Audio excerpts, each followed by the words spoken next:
couple of people there.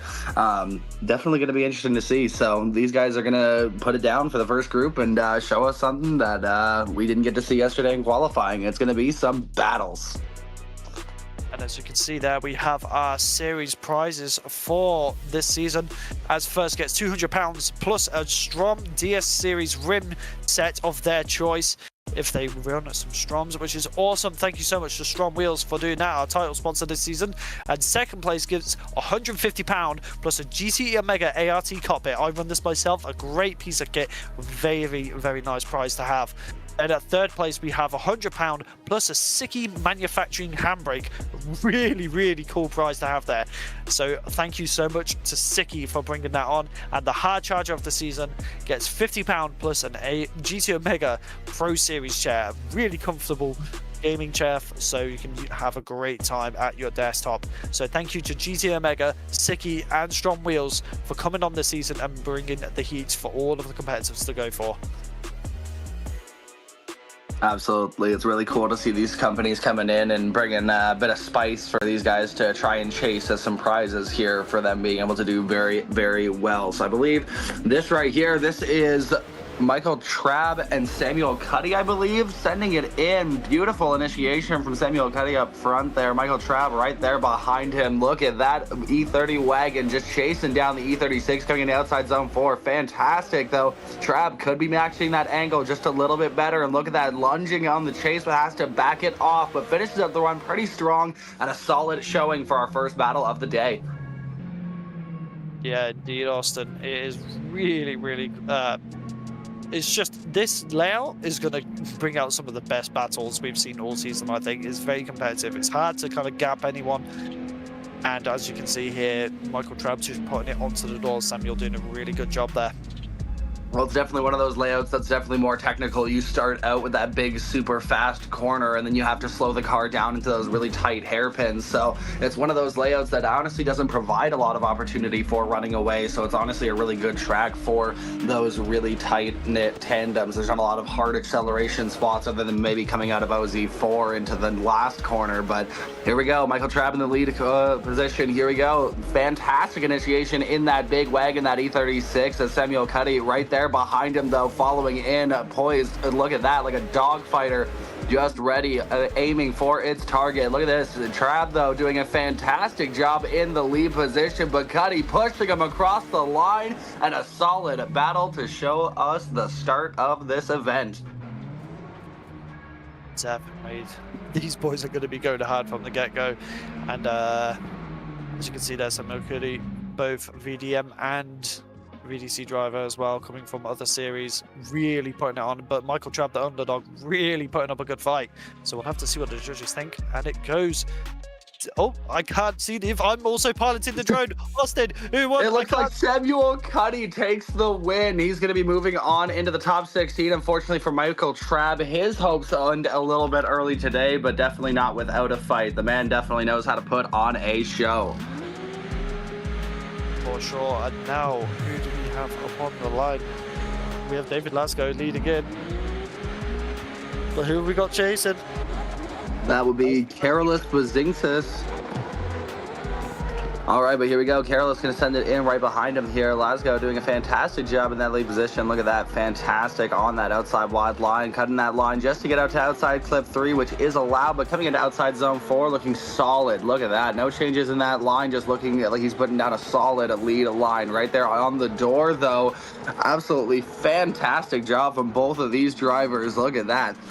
If we had a crowd live here, I'd be telling them, give them a round of applause. Oh, for sure. Can we just talk about how fast the judges were with the decision in that last run? Yeah, absolutely. The judges were just quick with it. Yeah, we didn't even get. Did we even see any replays? I don't think we did we? I don't think so. I don't think we needed them.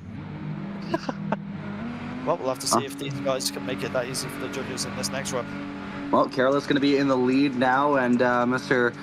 David Lasco going to be in the chase. We're going to see how this run flip-flops here. You see the lights go red and the lights go green, and here we go. Carolus to lead in Mr. David Lasco. Here we go. Carolus and David sending it in. Carolus right there doing it. Oh, look at that. Goes right off the track. Let's take a look at the replay of that. Was there contact on that initiation? That is going to be something to look at. Did David Lasco get a little bit too overzealous in the chase position, or did we have an issue with Carolus maybe sending it a bit too hard there? Definitely a treacherous edge of that track, Brandon. What do you think?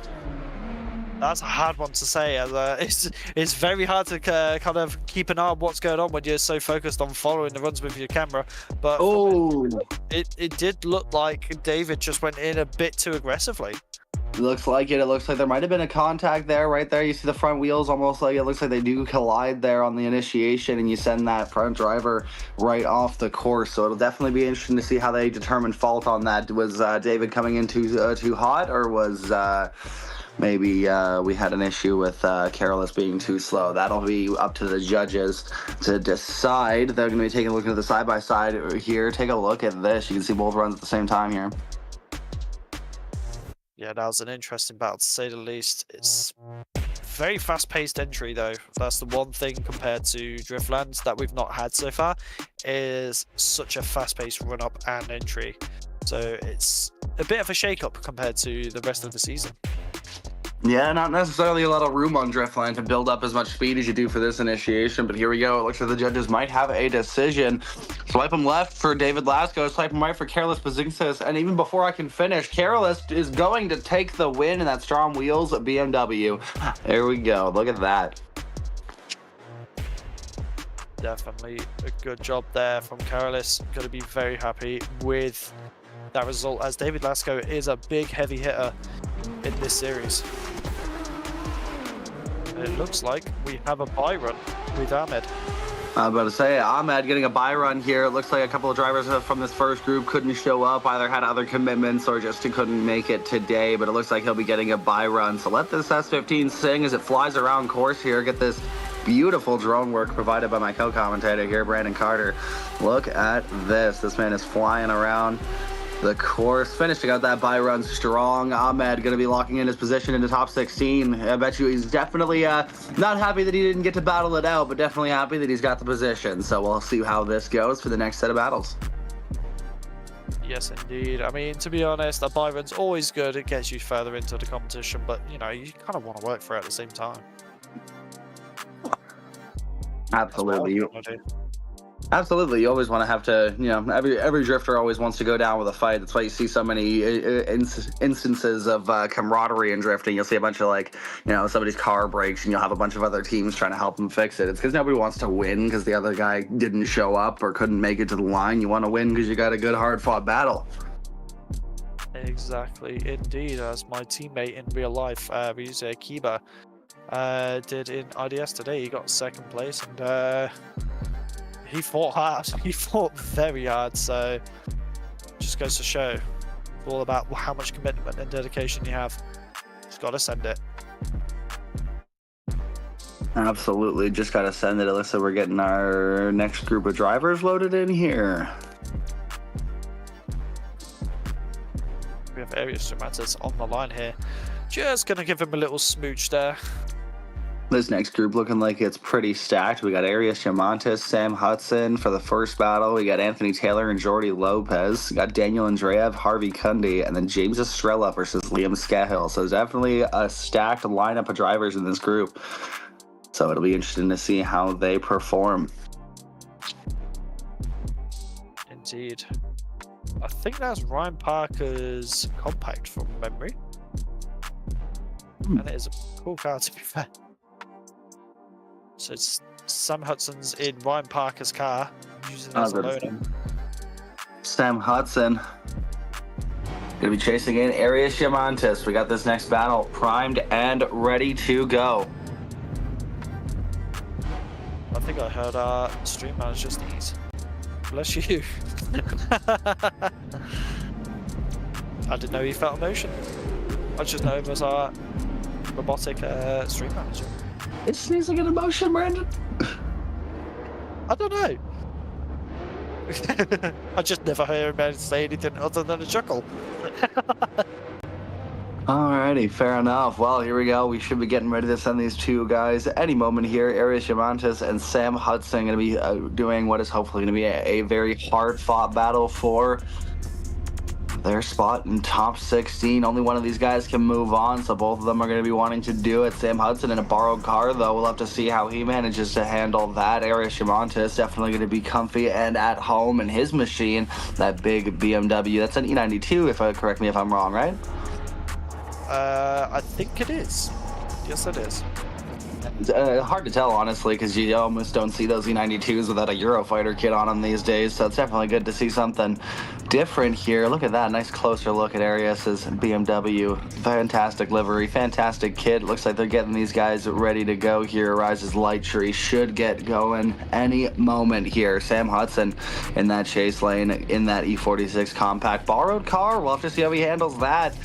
That E46 is definitely a solid chassis. I mean, you see Ryan Parker always handling it like a madman, so we'll see how Sam Hudson manages to do it. But here we go. The lights go green. Shamantis in the lead position. Sam Hudson in the chase. Here we go. It's a big initiation. Bit of a stepped initiation there, but he gets it to outside clip 2. Nice and decent there with Sam Hudson right there in the chase, managing to find the proximity. And oh! Can't make the slowdown. Shamantis getting into the decel zone and just gets sent off the course by Sam Hudson. That's definitely going to have to get a closer look at by the judges. We'll take a look at the replay here if we have a moment to, and we'll look at that and see what might have happened there. Yes. I think Sam just got a bit too greedy going into the decel. It seems to be a common issue that was being found towards practice for qualifying. A lot of drivers would go a bit too hard. I've done it myself. You just don't anticipate the slowdown, and that's when contact is made, so we'll have to see. All right, well, no time for a replay here. Sam Hudson, the beautiful thing about virtual drifting is that contact doesn't create a pause. Look at this, Sam Hudson still sending it in. Beautiful job through clip 2 into clip 3 with Arias holding back quite a bit. This could be a bit of a pro move here as he's trying to not maybe take himself out by doing anything too crazy. But there you go, putting the proximity on the door now. Arias doing a fantastic job in that chase position. Just definitely a pro approach all the way around, and I think that might seal the deal. Yeah, I do think so myself. Couldn't agree with you more, Austin. He is just, that's the thing with Arias. He's a very calculated chase driver. He's very tactical in what he does. So absolutely, any move he makes, he generally will do it to a T. Oh, that is unfortunate. We don't quite have a replay for that first run. It looks like the cameras may have bugged out on that one, but we do have a nice view of that second run, the run that was completed at the very least. Look at that, beautiful coming into that. You see that hesitation to get that proximity coming from Arias, maybe just not wanting to repeat the same mistake that Sam Hudson might have made there, but we'll have to take a look at what the judges say about that one to see if that fault is indeed on Sam Hudson. We'll have to see what's going on with that.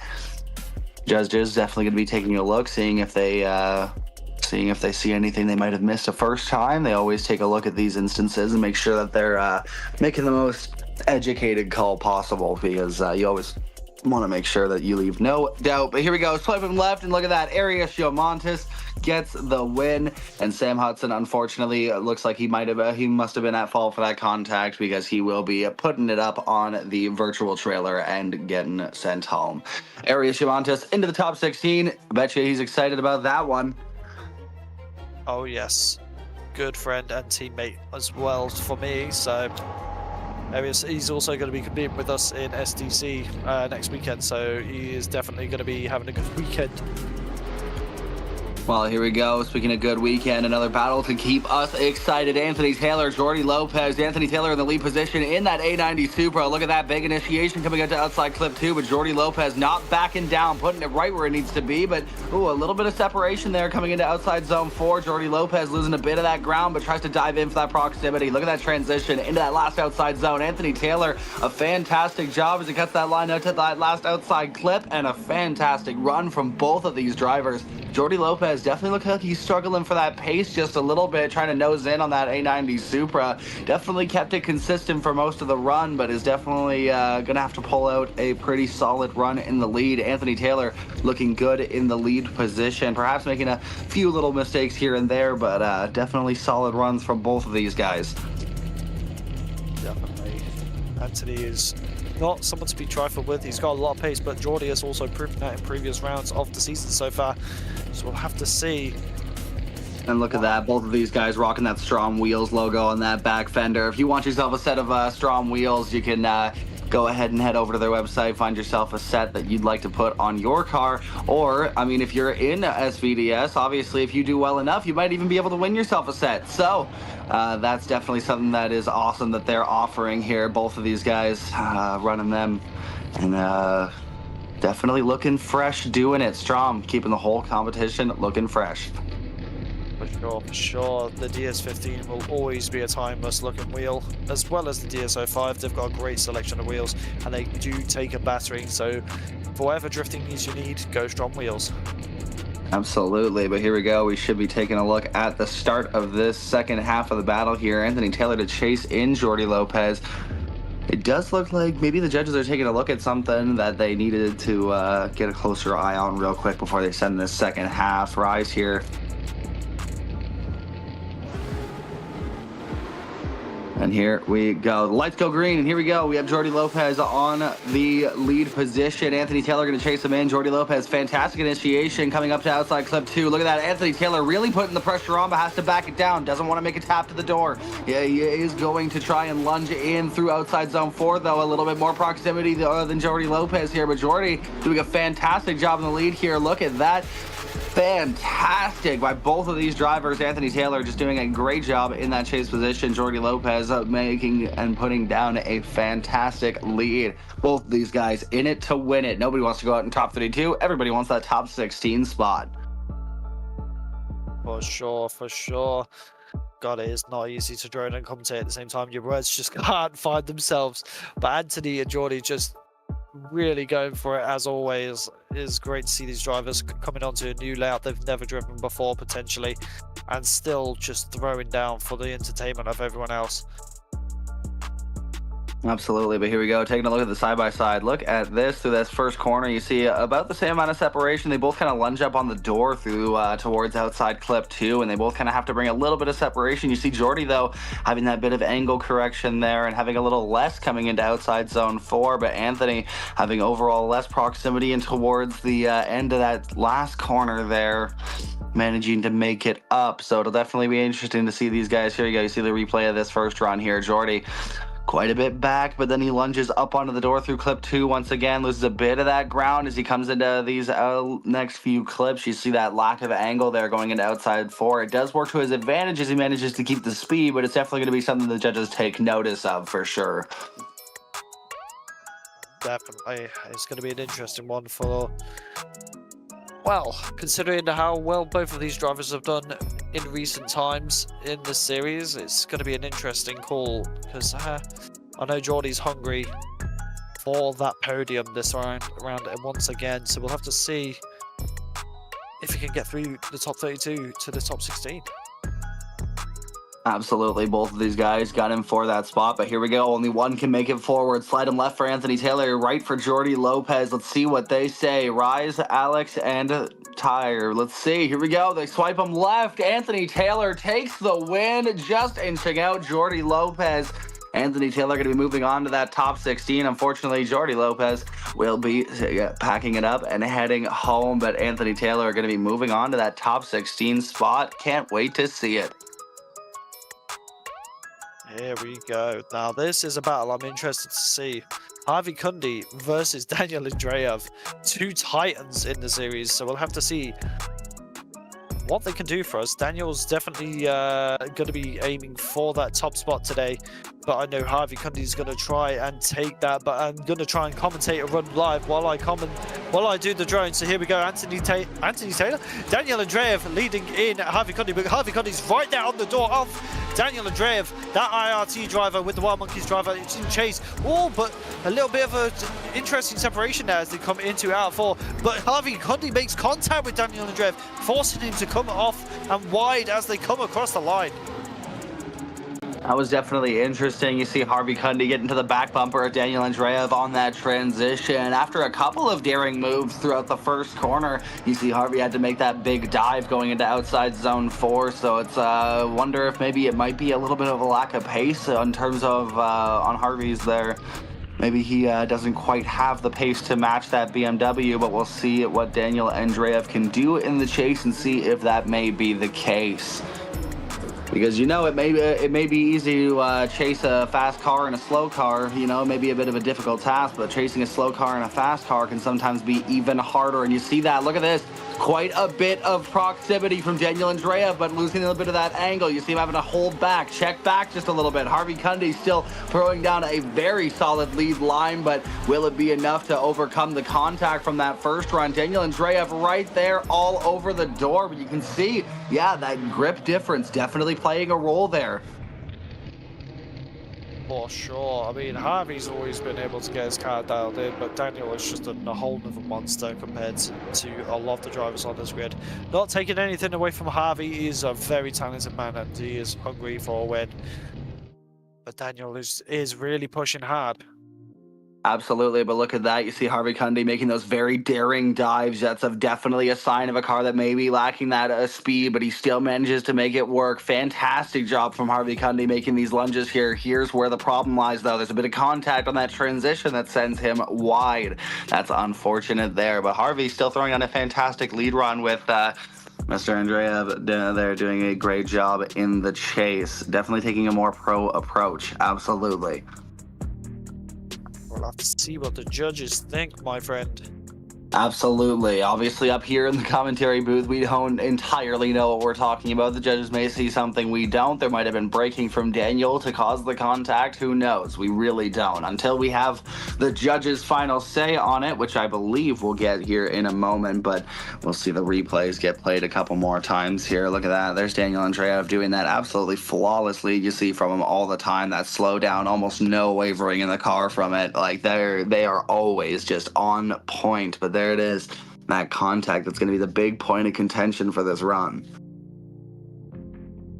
Yeah, I've got to say, Harvey definitely pushing hard to try and gain an advantage over Daniel, but unfortunately I just don't think it's going to work in his favor. Definitely unfortunate, but that's unfortunately the game, man. With drifting, you kind of have to try and force that mistake out of the other guy, and sometimes doing that, you make your own, and sometimes that might be what happened to Harvey here today, and we'll see what the final verdict is. We got Daniel Andrev and Harvey Kundy sitting here. Here we go. Swipe him left. Daniel Andrev. Swipe him right for Harvey Kundy. Who's going to get the win? That's 1 from Rise. That's 2 and 3. Daniel Andrev takes the win. Unfortunately, Harvey Kundy taking himself out and will have to head home there. But Daniel Andrev definitely going to be moving on to that top 16. I love the fact that I managed to get the overlay matched up with the cars. That was great. There you go. The little things in life. Always the little things, Brandon. Always keeping our camera looking solid. The drone work looking great as always. I believe now this will be James Estrella versus Liam Scahill. I still can never pronounce that name. If he'd like to correct me, he can absolutely do so. we usually say ski hill, like ski ball. Okay, ski hill. Okay, like yeah, like you know, to put on your skis, going down the slope, ski hill. Exactly. Okay, I see. Well, here we go. We got James Estrella, Liam Scahill. I'm going to do it all the time now. Here we go. Look at that. Fantastic job from Liam there in the chase position as they're chasing in. James Estrella, though, doing a fantastic lead ride, causing some separation there between him and Liam there. Scahill doing a fantastic job in the chase position on James, though, as he manages to put that giant vehicle on the door of that little S chassis. You know, it's weird to call an S chassis little in any scenario, but I mean, against that thing, what can you really call it? Lunch. I guess so, huh? I mean, the front end of that Charger definitely looks like it wants to eat you for sure. I mean, to be fair, you've got the aggressive rear end of the M3 as well. Exactly. It's just The whole thing. Yeah, well, I know it's not an actual Charger. I just meant the front end of one on one of these things. I mean, it's definitely bold, to say the least. But here we go, Liam Scill in the lead position. Now let's see how he does with the power. Look at that. Fantastic job on that outside clip. Coming into clip 3 there, James Estrella doing a great job in the chase position. A little less separation than that first run, but James taking that tighter line. You can see him a little bit checked up by Liam Scill. And look at that. Oh, another check up there from James Estrella, trying to find that proximity on the door. But a solid run from both of these guys. Liam doing a great job in the lead. Masterclass in that giant wagon. For sure.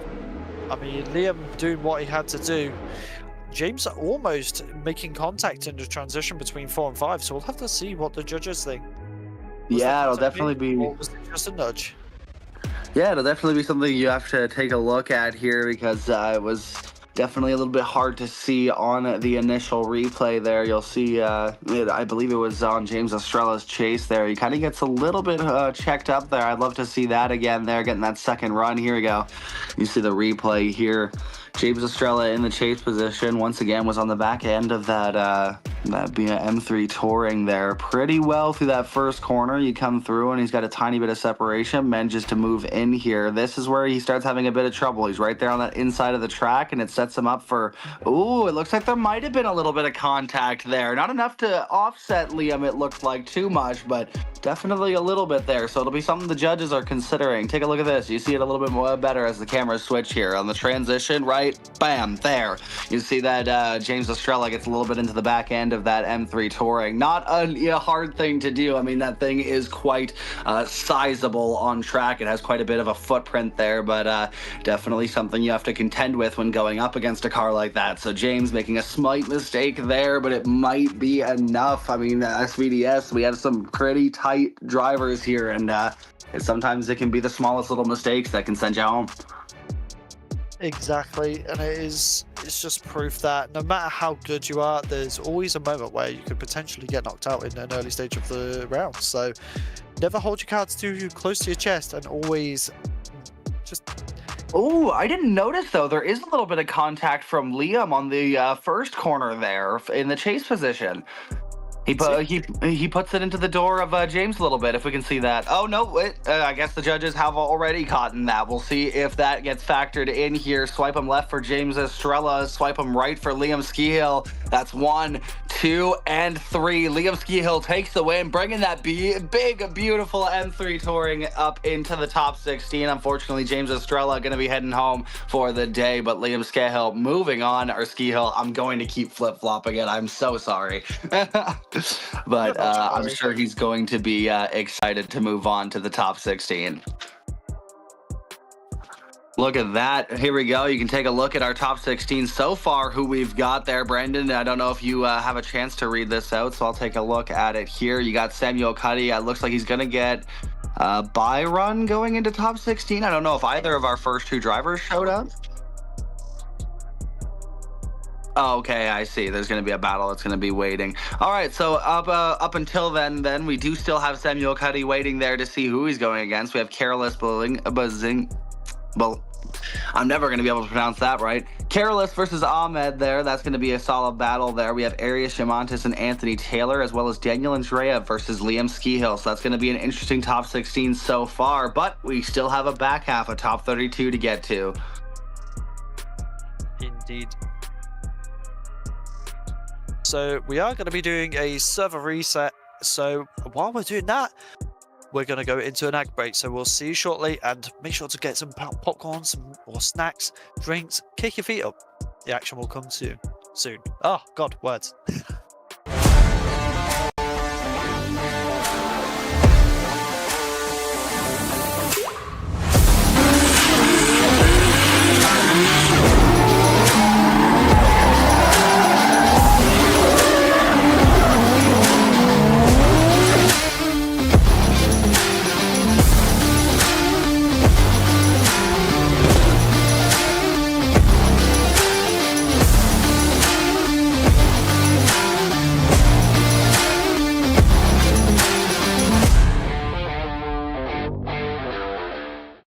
like I love myself.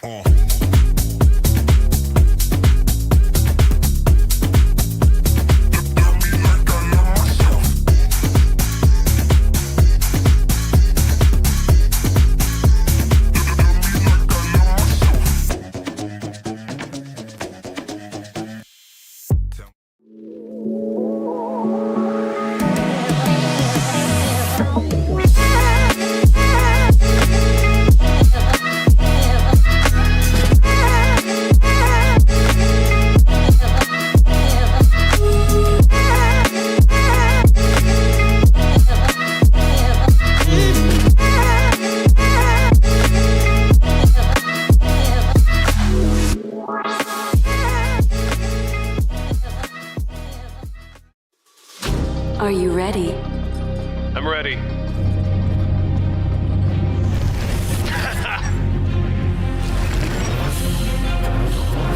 Let's go. Show me what you got. Oh, Is that everything you got? last turn. Catch me if you can. That was great. That was a good game. Unlock true experience with GT Omega.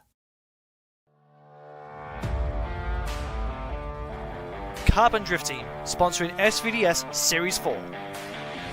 Looking for high quality model work or replica cars? CDT has it all in store waiting for you.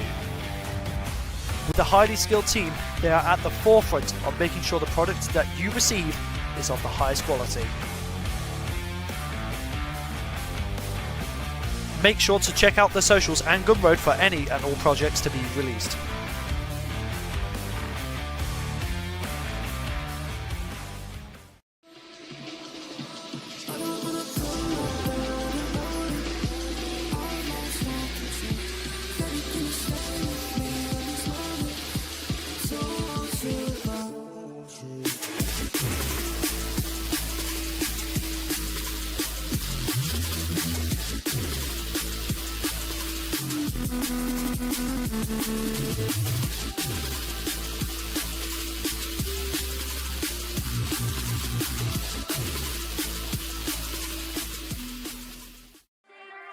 Would you feel better if I said that this time?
GT Omega.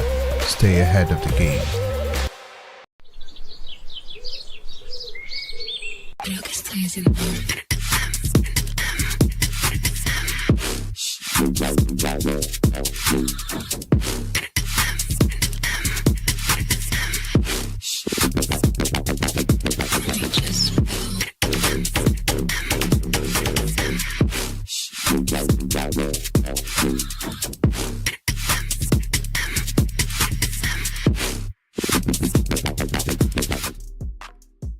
Welcome back, everyone, to the second half of the top 32 bracket at the final round of the Scottish Virtual Drift Series in collaboration with Drift League GB at Teesside. I just want to give a massive thank you to all of our sponsors who have come on board, which is our STRO M Wheels, who is our title sponsor for the season, Sikky Manufacturing, Driftland, Mclellan Motorsport, Drift League GB, GT Omega, Carbon Drift Team, Dyce Carriers, and Kaptured Media.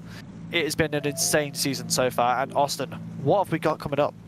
Well, what we've got coming up here is it looks like we are rerunning a earlier battle from our group. We have Vitaly Isev versus Sylvester Snotch. It looks like it's going to be a very intense battle. These guys do still have to do this battle to round out the first half of top 16, so let's see who's going to make it. We have Vitaly Isev in the lead position, coming fresh off of a solid performance in Virtual Drift Masters, and we have Mr. Sylvester ready to do a solid chase. That A80 Supra looks mean, so looks like we're going to get ready to send these guys here in a second. As you see, the lights go red, the lights go green, and here we go. Vitaly Isev ready to round out the top 16 with Sylvester Snotch tight in the chase, but losing quite a bit of ground off the launch of Sylvester. He's going to have to make quite a bit of ground up through this first corner. Vitaly Isev looking solid through that first section of the course. Sylvester manages to find a bit of that proximity coming into outside zone 4, but it might be too little too late as they transition into the last corner here. Vitaly looking great up front, but Sylvester just not really a factor.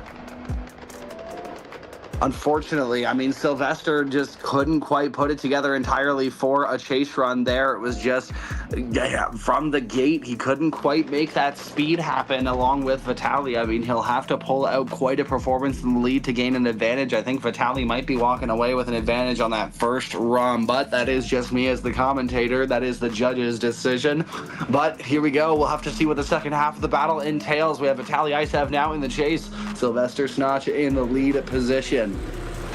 Now we'll have to see that A80 Supra gets off the line. Let's see it come out of the start chicane. It's flying now, roasting those tires off. He doesn't care anymore. Sylvester throws it in for a big run. Vitaly right there on the door, moves in on that front wheel, just as they're known to do. IRT looking very, very solid now. Sylvester Snotch, though, putting down a very good lead line. He's in it to win it right now. He knows he made the mistake through that first run, but puts on a bit too much angle, has to reel out of it quite heavy. Vitaly manages to almost nudge him a little bit, help him a little bit across the line there. He says, hey buddy, hey, that might be a bit too much angle there, pal. And he kind of, you see him give him a little, almost a nudge there, almost a little push there to get him across the line. That was a really fun one. But look at the side by side. You see Sylvester really not a factor through that first corner, and Vitaly just kind of running away with it. Those IRT cars are blazing fast. You see Sylvester finally make himself known in that last corner here, but was it too little too late? But here we go. You see him making that over angle correction there, and I'm sorry, there might not have been contact between Vitaly there at the end, but it still looked like he was getting a little bit nudged up onto that front fender, just in case Sylvester did come into an over rotation. But here we go, swipe him left for Vitaly Isev, gets the win. Before I could even say swipe him right, Vitaly Isev takes the win, moves on to top 16, and now we will have the first battle of our second half of the top 32 bracket. This is going to be an exciting battle. This is Cameron Mustard versus AJ Galant. So Cameron Mustard and AJ Galant, this is going to be a really good battle. AJ, a very solid driver, but Cameron Mustard definitely known for being a wild card. This man will come in and wreck house for an entire weekend. Here we go. AJ ready to get on the back end of that R32. Big initiation from Cameron Mustard. Look at that big angle with AJ right there on the back side of that R32. Holy cow. Look at that aggression from that little Miata that could. That R32, though, putting down a solid lead line. Cameron Mustard knows exactly what to do in that Jap Speed performance vehicle. You have it getting doored, though, by that Miata of AJ. My man is absolutely in it to win it. Both of these guys putting down a very solid performance. Hey, AJ doing a great job in that chase position. That was really awesome to see. You never see Miatas in competition anymore, so seeing one come out and put down that solid of a performance right out the gate was really awesome to see. So, AJ and Cameron Mustard going to move into the second half of their battle.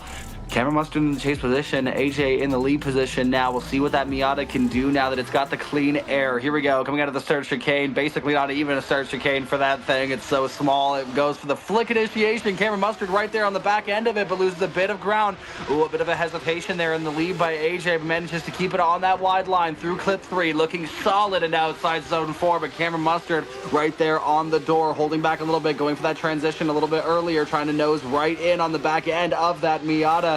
Although it's almost like when you try and get nosed in on the Miata, there is no end of it. You just kind of like put the car wherever you need to on those things. I mean, they're just kind of really small. So it was a really good effort in the chase position by Cameron Mustard. A very solid battle. This is going to be a really interesting one. Cameron Mustard not quite as aggressive through that first corner, but AJ making a slight little hiccup there. But coming through these, look at that, solid through those outside zones. Both of these guys doing a very good job through this technical section of the course. AJ looking really good, really deep because of that Miata's short wheelbase there, and Cameron Mustard just trying not to drop tires there. You'll see the replay here of that lead run. Look at this, that initiation by AJ was just really good here. He noses in, gets onto the door of that R32, manages to just sneak it right in there and stick it on the door the entire time. A very pro approach there from AJ as he manages to just stick it right to the side of that R32. Maybe sacrificing a bit of angle, but that might just be the way you kind of have to drive those things. I mean, that R32 is known for being quite the weapon. That Jap Speed Performance vehicle of Cameron Mustard, always very fast. And you see him about to chase the Miata. I say fast, but you see the Miata actually gain a little bit of ground going into clip 2 there. It was a little bit of a hesitation on the throttle, but still managed to keep it clean here, looking solid through outside zone 4. Cameron Mustard was just all over it, man. This is going to be a tight battle. Well, the judges are probably looking at these replays, having to break down every last little correction that these guys are making. But here we go. Cameron Mustard, swipe him left, right for AJ Galant. Let's see. That's 1, 2, and 3. Cameron Mustard just edging him out. That's unfortunate for AJ Galant. He's going to have to head home, but definitely not with his head hung in shame because AJ definitely put up one hell of a fight. It was awesome to see that little Miata do what it did. That was really awesome to see. AJ should not feel bad about that performance whatsoever. Cameron Mustard, solid driver, and definitely earned his way into top 16. Next up, I believe we have the Battle of the Peters. It should be Peter Nemeth and Peter Czechowicz. I'm probably butchering that last name, but we're just gonna go with Peter and Peter. This is the all Peter battle. This is well, gonna be awesome to see. This is 2 very different vehicles. You got a 2JZ powered Kazama S15 ready to chase in that little, I'm not entirely sure what power plant Nemeth's got under the AE86, but still an AE86 chassis, definitely going to be well suited to a track like this. Big initiation from Peter Nemeth with Peter behind him. Nemeth looking really solid in the lead position, with Peter looking really hesitant in the chase position, trying to find the proximity on that AE86, with Nemeth looking really solid in the lead. Look at that, all over that outside line, with Peter finally finding some proximity towards the end, but will it be enough? It was definitely a hesitant run. Still was in the fight, but was definitely trying to find the door more often than he was on it, so it'll definitely be an interesting swap around here. Peter Nemeth there, and then Peter Czechowicz. I can't quite pronounce that last name correctly. But we got these guys hopefully putting down a solid second half of the battle. Here we go. Lights go green. Nemeth can chase in Peter here.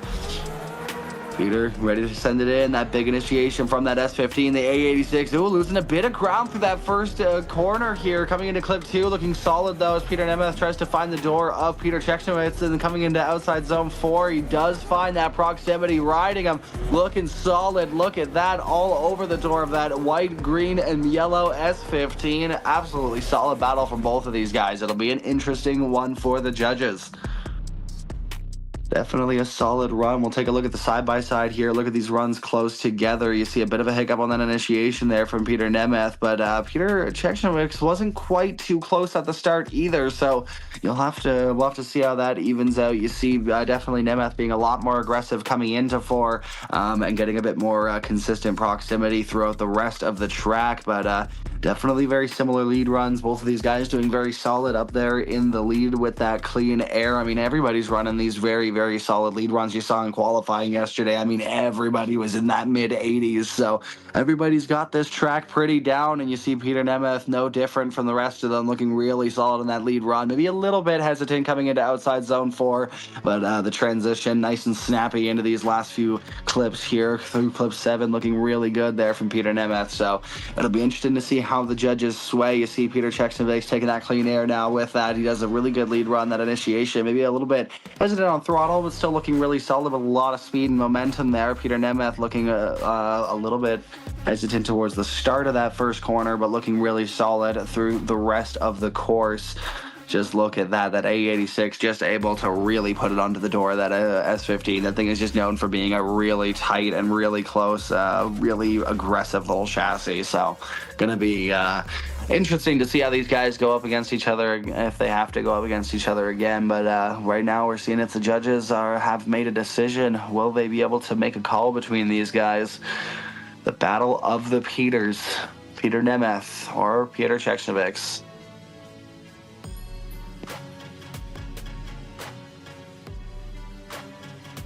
Look at these two machines there. You see that? STRO M Wheels again on the back, adorning the livery of that AE86. STRO M Wheels once again. If you guys want some nice wheels for your pro car, or if you are a competitor, you can win a set here if you do yourself well enough. So definitely go ahead and take a look at that here. Take a look at these vehicles. That is a beautiful livery on Peter Czechowicz's car. That green, yellow, and black over the white just looks definitely very, very solid. It looks very aggressive, very cool to look at. I like the look of this. All of these drivers have a really good style when they come and bring out their unique builds, or if they don't have a unique build, like Peter here, he has a unique livery. So it's really cool to see these guys at least finding some way to give a bit more of self-expression when they're coming into the series like this. We should be taking it over to the judges pretty soon here, but they may be mulling over the footage quite a bit. Hold on, I'm getting an update here.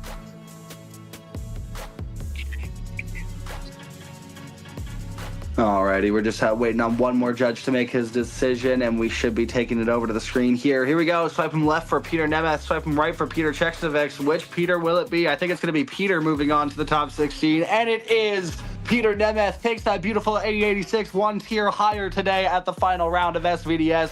Peter Czechowicz, unfortunately, that is the end of his season, and he'll be packing it up and heading home there. But Peter Nemeth moving on in the AE86. We love to see it. The battle of the Peters, and a Peter has prevailed. Alrighty, moving on. Next battle should be Koig Artery and Nicholas Nutschel? I'm going to go with that. But Nicholas and Koig Artery, both of these guys, very solid drivers. Similar scores in qualifying, if I can remember correctly, but then again, a lot of people had very similar scores in qualifying, so this is going to be interesting. Nicholas, one of those wild card drivers, driving probably the most insane build I've ever seen in a drifting competition, the Mark IV Golf. Let's see how he goes up against Koig in that GR86. Nicholas and Koig, this is going to be a fun battle. Ladies and gentlemen, you see the lights go red, the lights go green, and these gentlemen will send it. 1, 2, and 3. Here we go. The lights go green, and Nicholas in that Mark IV Golf to chase in the GR86 of Koig Artery. Here we go. Koig sending it in. Big initiation, big angle there, but that Mark IV Golf already finding the door. That GR86. Look at that thing go. It's right there. moving up onto the door into that outside zone 4. A little bit hesitant there, though, as he has to make a bit of a checkup. Look at that, though. Nice and tight transition on the back bumper of that GR86 of Kobe Artery as he finishes out the run solid. Both of these guys doing a fantastic job. That Mark IV Golf is a sensation to watch. It is such an interesting little chassis to look at, and it's such a little, such a cool thing to watch go around this course. But Kobe Artery with that more traditional GR86 build, and I mean, I say traditional, they're pretty new actually, but still a bit more expected than you'd think a Mark IV Golf would be. So gonna be interesting to see how the second half of this battle goes as lights go green with Rise at our start light here. Kobe to chase in Nicholas. Here we go. Nicholas in the lead position in that Mark IV Golf, taking that early initiation. Look at that beautiful job as he goes through that first section of the course, but Kobe right there on the door through the slowdown. Nicely done. This man is really good at timing his slowdowns really well with his driver in front of him, but Nicholas not backing down that lead run. A fantastic showing. Both of these guys just on another level. I'd love to take a look at the side-by-side, see these guys run next to each other, and look at that. We get just that. Blackout always on top of things, keeping our series running it smooth with the stream. Look at this. Nicholas up front in that Mark IV Golf, also in the chase, just right there all over the back end of Kobe. But Kobe, look at that, managing to move through clip 3, decelling to outside zone 4 quite nicely on the door of Nicholas. I don't think I saw any contact, so it just looked like he was quite perfect in terms of where that slowdown was. So that's going to earn him some brownie points with the judges, I imagine. But here we go. You look at the first half of the run there. Kobe in that lead position. Big initiation with Nicholas right there on the door of that GR86. He was just all over it. But right here, you see a bit of that separation as he gets a bit hesitant on that slowdown. Kobe possibly, backed it up a little bit deep. It might have been a tire drop. The judges will have to take a look at that. I don't know if there was, but it'll be an interesting one anyways.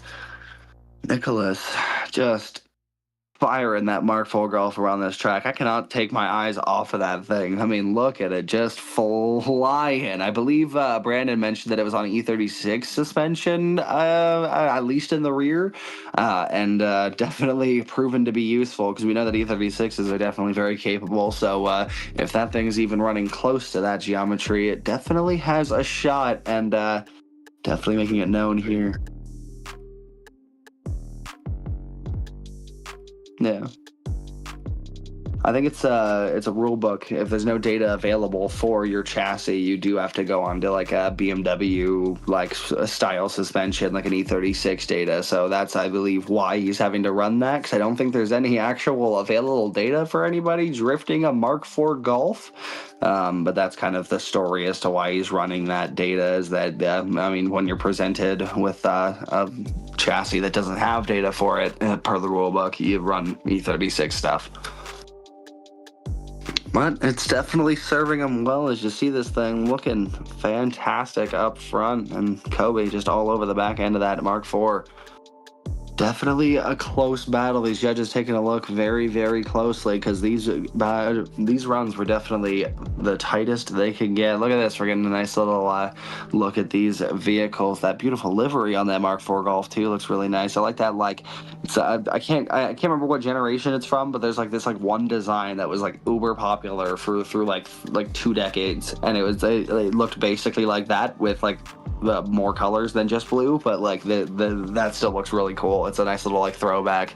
And then you got the beautiful livery of Kobe's GR86, that really high detail, that Japanese style looking livery on that. That Sim Magic GR86 looking really good as well. So both of these guys once again showing that drifting is the best for being able to show off your own style, your own taste, your own uniqueness coming into your competition. So here we go. Swipe him left for Kobe Artery and swipe him left for Nicholas.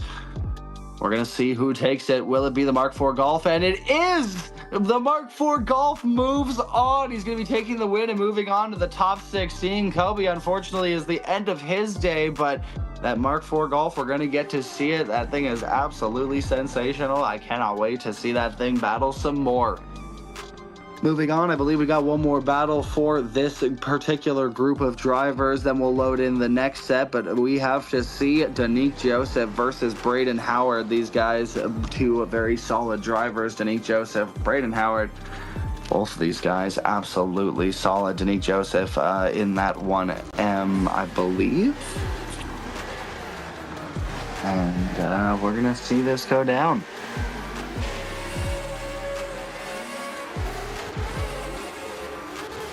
Here we go. Off the line goes Danique Joseph, Braden Howard. Both of these guys, very solid drivers in the lead position. Look at that BMW flying around that first corner. Look at that. Absolutely sending it. Coming into clip 3. He's got quite a bit of momentum. He's got to scrub off there, leaving the door wide open for that S chassis to move in and get onto the door. Look at that. Solid performance from both of these guys. Braden Howard doing a great job in that position there. Danique Joseph, also a fantastic run. Both of these guys looking very solid. They'll switch it up now. And we will see how these guys go.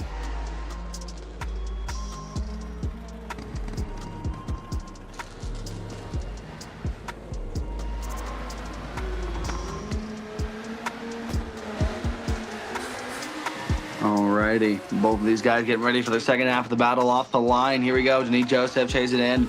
Braden Howard ready to lead him in, flying down the first corner. Look at that line as he sends it out. He's a little bit shallow, but gets it out to outside clip 2 and outside clip 3, looking solid as well. That slowdown, Danique Joseph right there on the door, manages to get up onto there. Looked a little bit more clean than the first run, but the lunge was still nice to see in that first run as well. But looking really good in that chase position. Fantastic runs from both of these drivers. You see both of these guys just doing a great job. Get that side by side in here. You see the runs from both of these guys. The chase run from Howard there, looking absolutely solid as he comes around that first corner. Look at this lunge right here. Big lunge as that slowdown has to happen from Danique Joseph and that big BMW there. Danique, though, doing a great job in the chase position. Look at that. Both of these guys are just doing an absolutely solid run. A couple of areas for improvement, but the judges are definitely going to be looking at those and determining who is going to take the victory here. And if it's too close, they'll send them for one more time. One more time being the scenario in which that the drivers are a bit too good or just too close to each other to make a call. So the judges will send them occasionally for a second run. But we'll see if the judges make a call on this one here. Taking a look at the replay. Look at this. This is what we're going to be taking a look at. I think one thing we're going to be looking at is the decel here from outside clip 3 right here. This big momentum decel that we had to do here, which obviously is a decel zone, but it was definitely a little bit messier looking than it could have been. So that might have been a spot that the judges are taking a look at. There we go, taking a look at the second run once more. Look at this lead run. Solid lead run. He's a little bit inwards on the track, but still massages it out for clip 2 and takes that shallower line now from 2 to 3 so that he can get out there. Just solid. Both of these guys doing a fantastic job. Look at that. Really awesome to see these guys going at it. We'll take it over to the judges here in but a moment, but look at this, that Carbon Drift Team S14.5 looking solid. You'll have to see the Kazama auto kits on those S14s. They definitely look interesting, and then you got the Kazama front end of an S15. But here we go. You got swiping left for Danique Joseph, swiping right for Braden Howard. Who is going to take the win? And it's going to be a one more time. We called it. The judges have decided that they cannot make a call between the two of these guys. They're going to send him again, so they're going to go line him up again, and we'll get them going. Braden Howard in that Carbon Drift Team S14.5. Danique Joseph getting ready to lead him in. We're going to get him ready. The lights will go red, the lights will go green, and these guys will go for their one more time battle. Braden Howard to chase in Danique Joseph. Here we go. The lights go green. Danique Joseph to lead them in. These guys are going to have to step up their game. The one more time is a chance to give it your all. And that's a big initiation from Danique Joseph. Looking very fantastic on that outside line, but taking that shallower approach to outside clip 3, which is allowed, but coming into outside zone 4. Braden Howard finds the proximity once again, sticks it to the door in that S14, but bit of a check up there as he has to slow the car down, and that causes him to have to lag back a little bit there. So we'll have to see how that factors in, but we take it to the second half of the battle. We'll see how this goes for both of these drivers. Rolling back up to the line, Danique Joseph in that chase position now, Braden Howard to lead them in.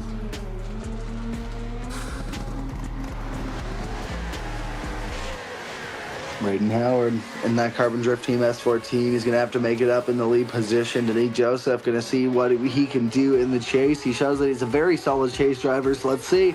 Braden Howard looking very solid in that initiation, looking great coming out to clip 2. Danique Joseph making a big lunge, getting up onto the door, sticking it right to him. Braden Howard going solid through into outside zone 4. Look at this run so far. Danique Joseph matching that quite perfectly, managing to get right in there. Ooh, Braden Howard looking really good, really wide there. He might have got a little too wide. We'll have to see what the replays look like for that run, but we'll have to see what the judges think about that one. The OMT, both of these guys definitely cleaning it up in some areas, definitely making some mistakes in some others, but we'll see how it all adds up. Look at this side-by-side here. The first chase run from Braden Howard, then the lead run here.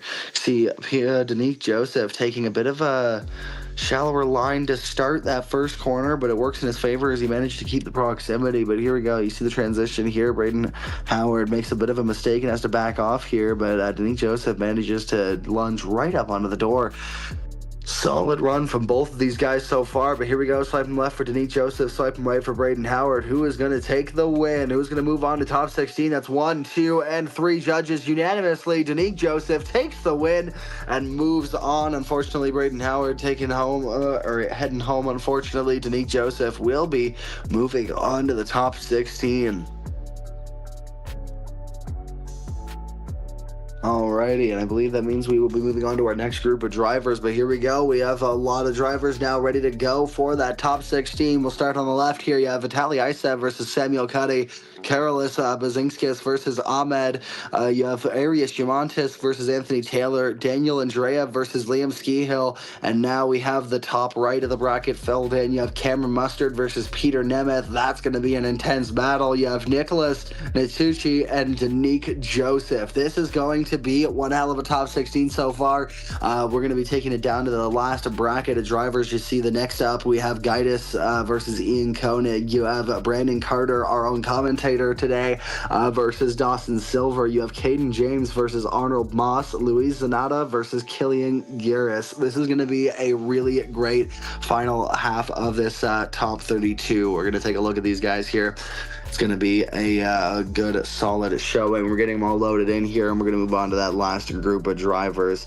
When we're taking a look, we'd like to thank all of our sponsors. I mean, a lot of our partners here making this season possible, the final round. We got to give them our round of applause and our kind of round of appreciation. STRO M Wheels, Mclellan Motorsport, Driftland, GT Omega, Sikky Manufacturing, DLGB, Kaptured Media, Carbon Drift Team, and Dyce Carriers. Without all these guys, this series really wouldn't be possible, especially some of those prizes that some of those winners are going to be taking a look. I mean, that set of STRO M Wheels, I mean, I wouldn't mind me a set of those if I was getting the top spot there. So it's really cool to see these guys coming in and providing so much support to our humble little sim series, even to the point where we have Drift League GB providing an extra layout for us to do for this last round here. So really cool to see us get to depart from our home track and get to experience these drivers experiencing a new layout for the first time in the series history. So gonna be really cool to see that. So we have our first battle getting ready. We have our first couple of drivers lining up. First up from this group, this is Gitus Yatulevich, or Yatulevich Vicious. I'm so sorry. I am butchering last names today, but Gitus versus Ian Koenig. This is going to be an interesting battle. I don't know where Ian Koenig is, though. That Corvette should be pulling up to the line any moment now to see that chase run happen. Where's it at? Where's Ian Koenig? He's supposed to be here to give chase to that R32, that beautiful R32, might I add, above Gitus here. Look at that thing.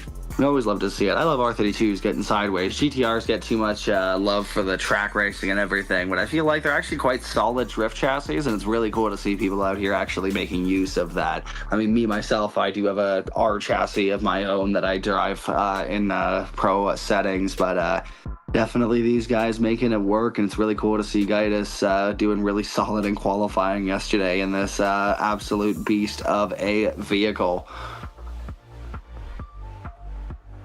Just waiting on that chase driver to show up. Looking for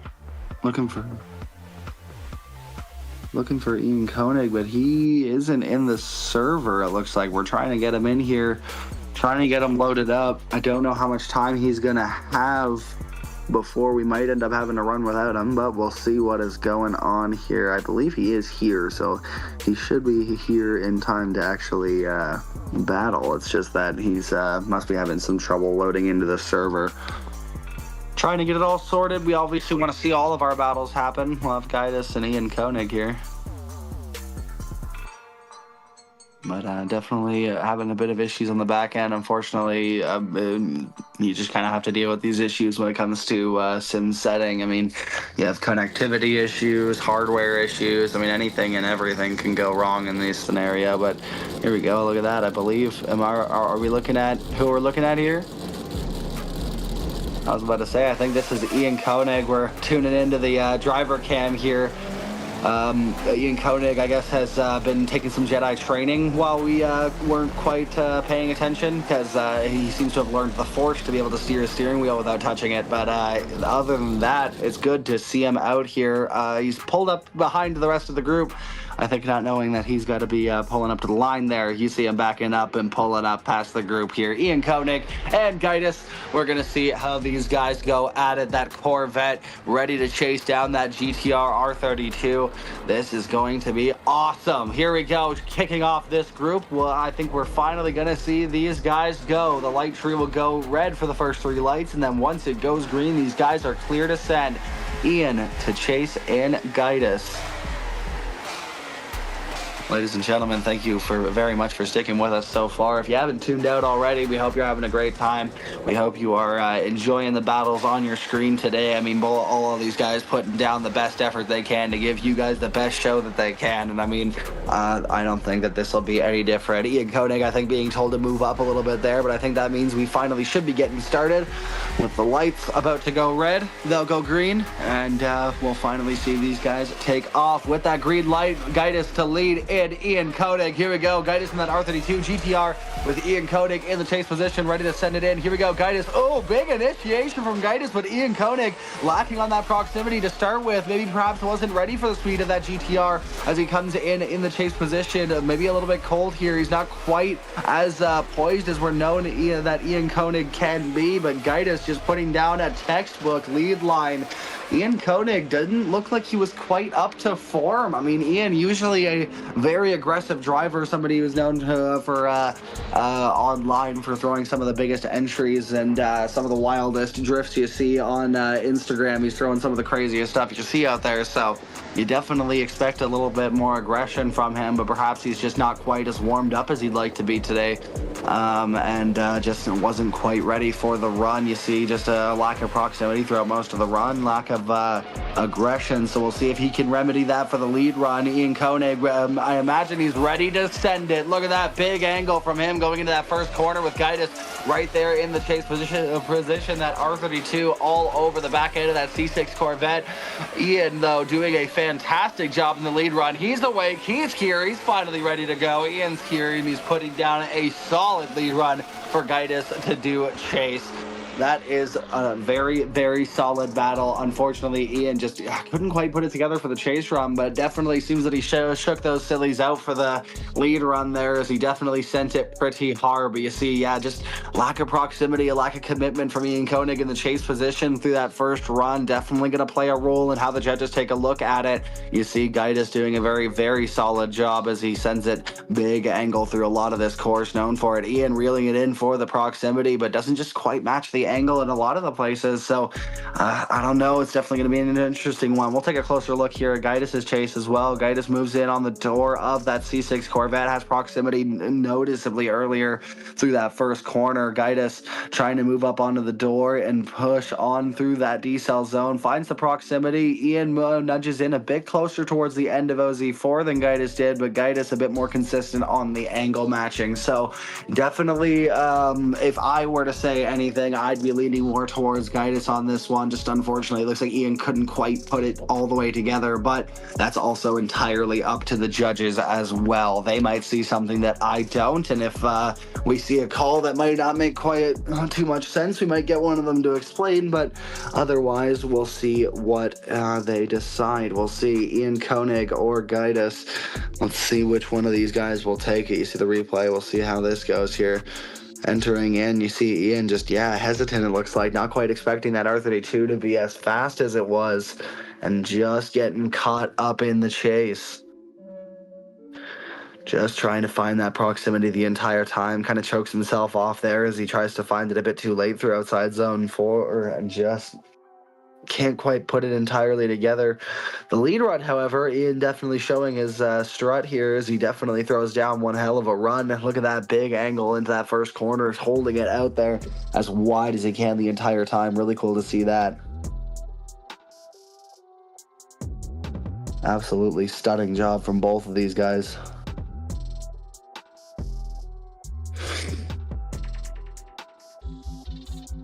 Alrighty, here we go. Swipe him left for Gitus. Swipe him right for Ian Konig. We'll see what the judges have decided.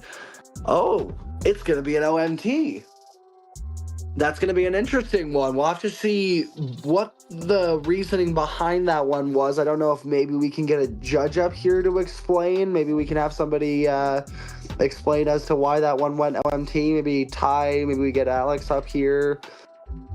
That might be something to do. We might want to get an explanation on that one because it looked like it was a pretty clear-cut one, but we'll have to explain that OMT here for I think the fans there just to get a clarification if we can. See if we can't get a judge up here to talk about that one.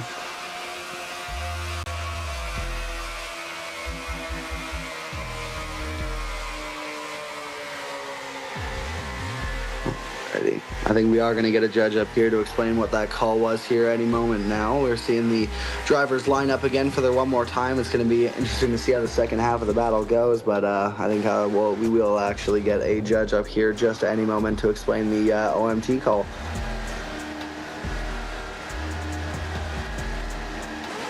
Here we go, Gitus.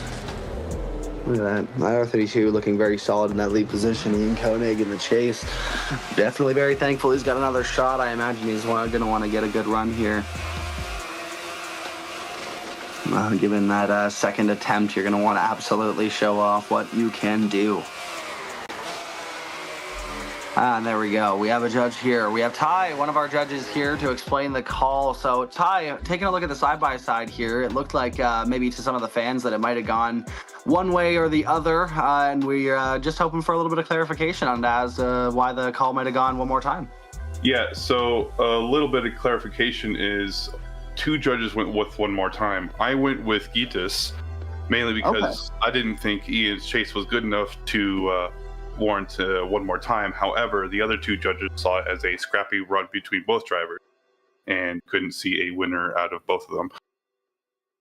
Okay. He just did have a moment in clip 4 where he dropped a tire in his lead. Okay. See, that's hard to see from up here. Yeah. Okay, well that makes a lot more sense now. We appreciate the clarification there, Ty. Thank you very much for explaining that call. If you want to head back down to your chat, you absolutely can. But it was definitely a call that we wanted to get a bit more of a clarification on. But now that we have the chance, we get to see these guys both clean it up, because that's what the judges are saying, eh? You guys are just trying to ask them to clean it up a little bit, and we'll get a that's what run out of this. Alrighty, well, we'll see how that happens the one more time here. We'll take it over to the second battle, and we'll see how these guys do. Gitus in the lead position now, and we have Ian Konig in the chase. They are going to send it for a one more time battle. Both of these guys getting the second chance to clean it up. Gitus knowing that he can put down a solid lead run, having that beautiful qualifying score from yesterday, and Ian Konig doing the same. So they both know what they're capable of, and here we go. Ian Konig more prepared for the speed of the R32 this time, but still a little bit of separation. Gitus doing a fantastic job to that first section of outside clips, coming into outer 4, looking really good as he's coming pushing that car out as wide as it'll go. Ian Konig a little bit of separation, still manages to nose it in for the last corner, and just a better run overall for Ian Konig. I'm sure he's a lot more happy with that chase run. Definitely still going to have a bit of a fight for him going up against Gitus here, but we'll see how they do. Man, it was really cool getting the explanation from our judges there. It's really cool that they're willing to come up here and explain calls like that. But now that we know as to why that they are doing the OMT, we get to kind of point out now. We know that they just want to see these guys clean it up a little bit. So we're going to see. We definitely saw a cleaner run out of the first run. So let's see if Ian Konig can put together a clean lead run and Gitus can put together a clean chase. So here we go. Ian flicking it in for that big initiation. Gitus right there on the door from the first moment. Look at that, taking a bit of a shallower line as Ian Konig trying to get up to outside clip 3, gets there but a bit shallower going into outside zone 4, finds the deepness into it but does actually get out to these outside clips quite nicely with Gitus right there on the door.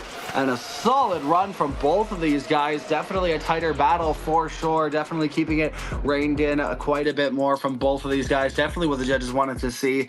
Definitely a few little mistakes here and there. Still, you definitely see a little bit of separation between both of these guys through that first run, at least until the second half of that first corner. Ian Konig not quite finding the proximity until outside zone 4, at least the tail end of it here.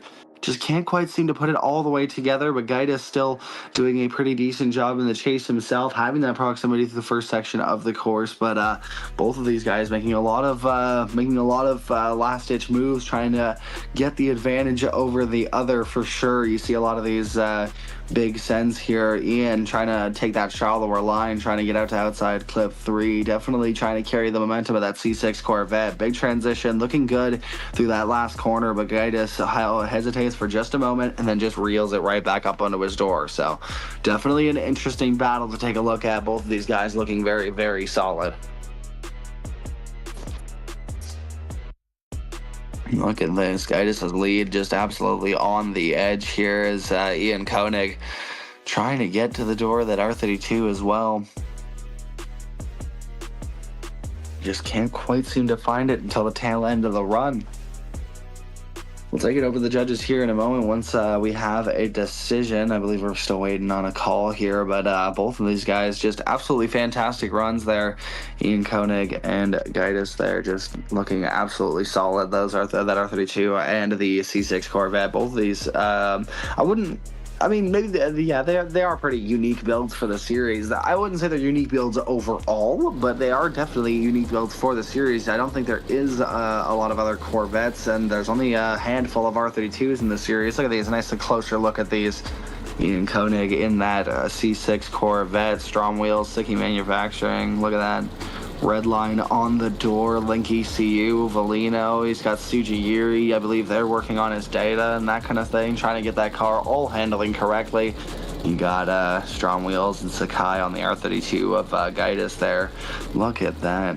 Both of these guys just, taking that stripped down approach, maybe a little less livery, letting the car's body work shine, but definitely a look that can be appreciated. I mean, both of these cars do look pretty good with their respective body kits and what they have done with their builds. So these guys have definitely opted for the minimalist ideal set when it comes to designing what their cars look like, but definitely not a detriment. These cars are always looking sick. I mean, they definitely look really good going up against each other. They're almost similar grays. It's kind of fun.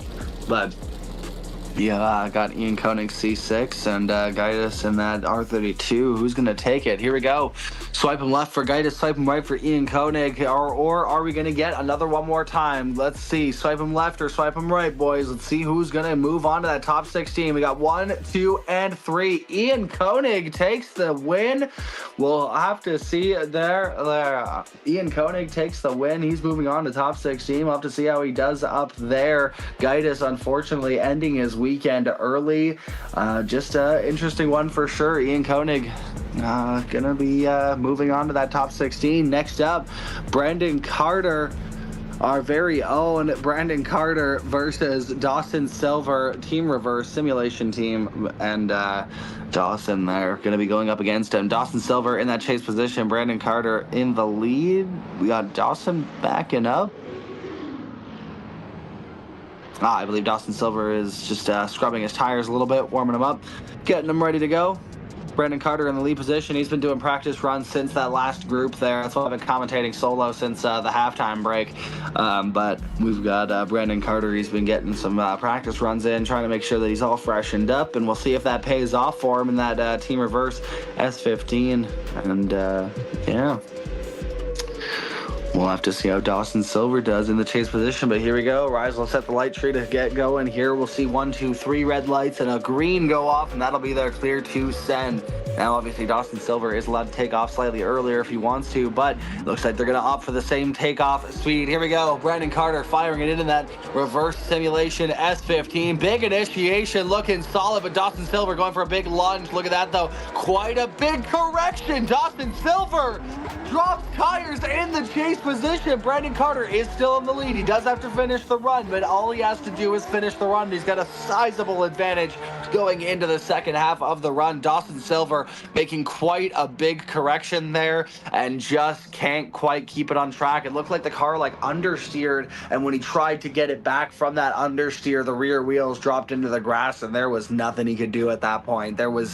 Oh, that is unfortunate for Dawson Silver. Not how you want that first half of the battle to go. Oh, I see. Okay, hold on. I'm getting an update here from the stream manager. Evidently, there was a restart called at the start of that run. Neither driver heard it. So evidently, that first run is void. We're doing it again. That is got to be the biggest bit of luck for Dawson Silver. Definitely going to have a bit of hesitation to do that one again. Dawson Silver having that second attempt, gonna get to chase in Brandon Carter one more time. We're gonna get to see it as if that first run did not happen. It was a restart called and neither driver heard it happen, so both of them went ahead as if they thought it was the right battle, but unfortunately it was not. So they are calling a restart for this one. This is the battle starting fresh. Brandon Carter to lead in Dawson Silver.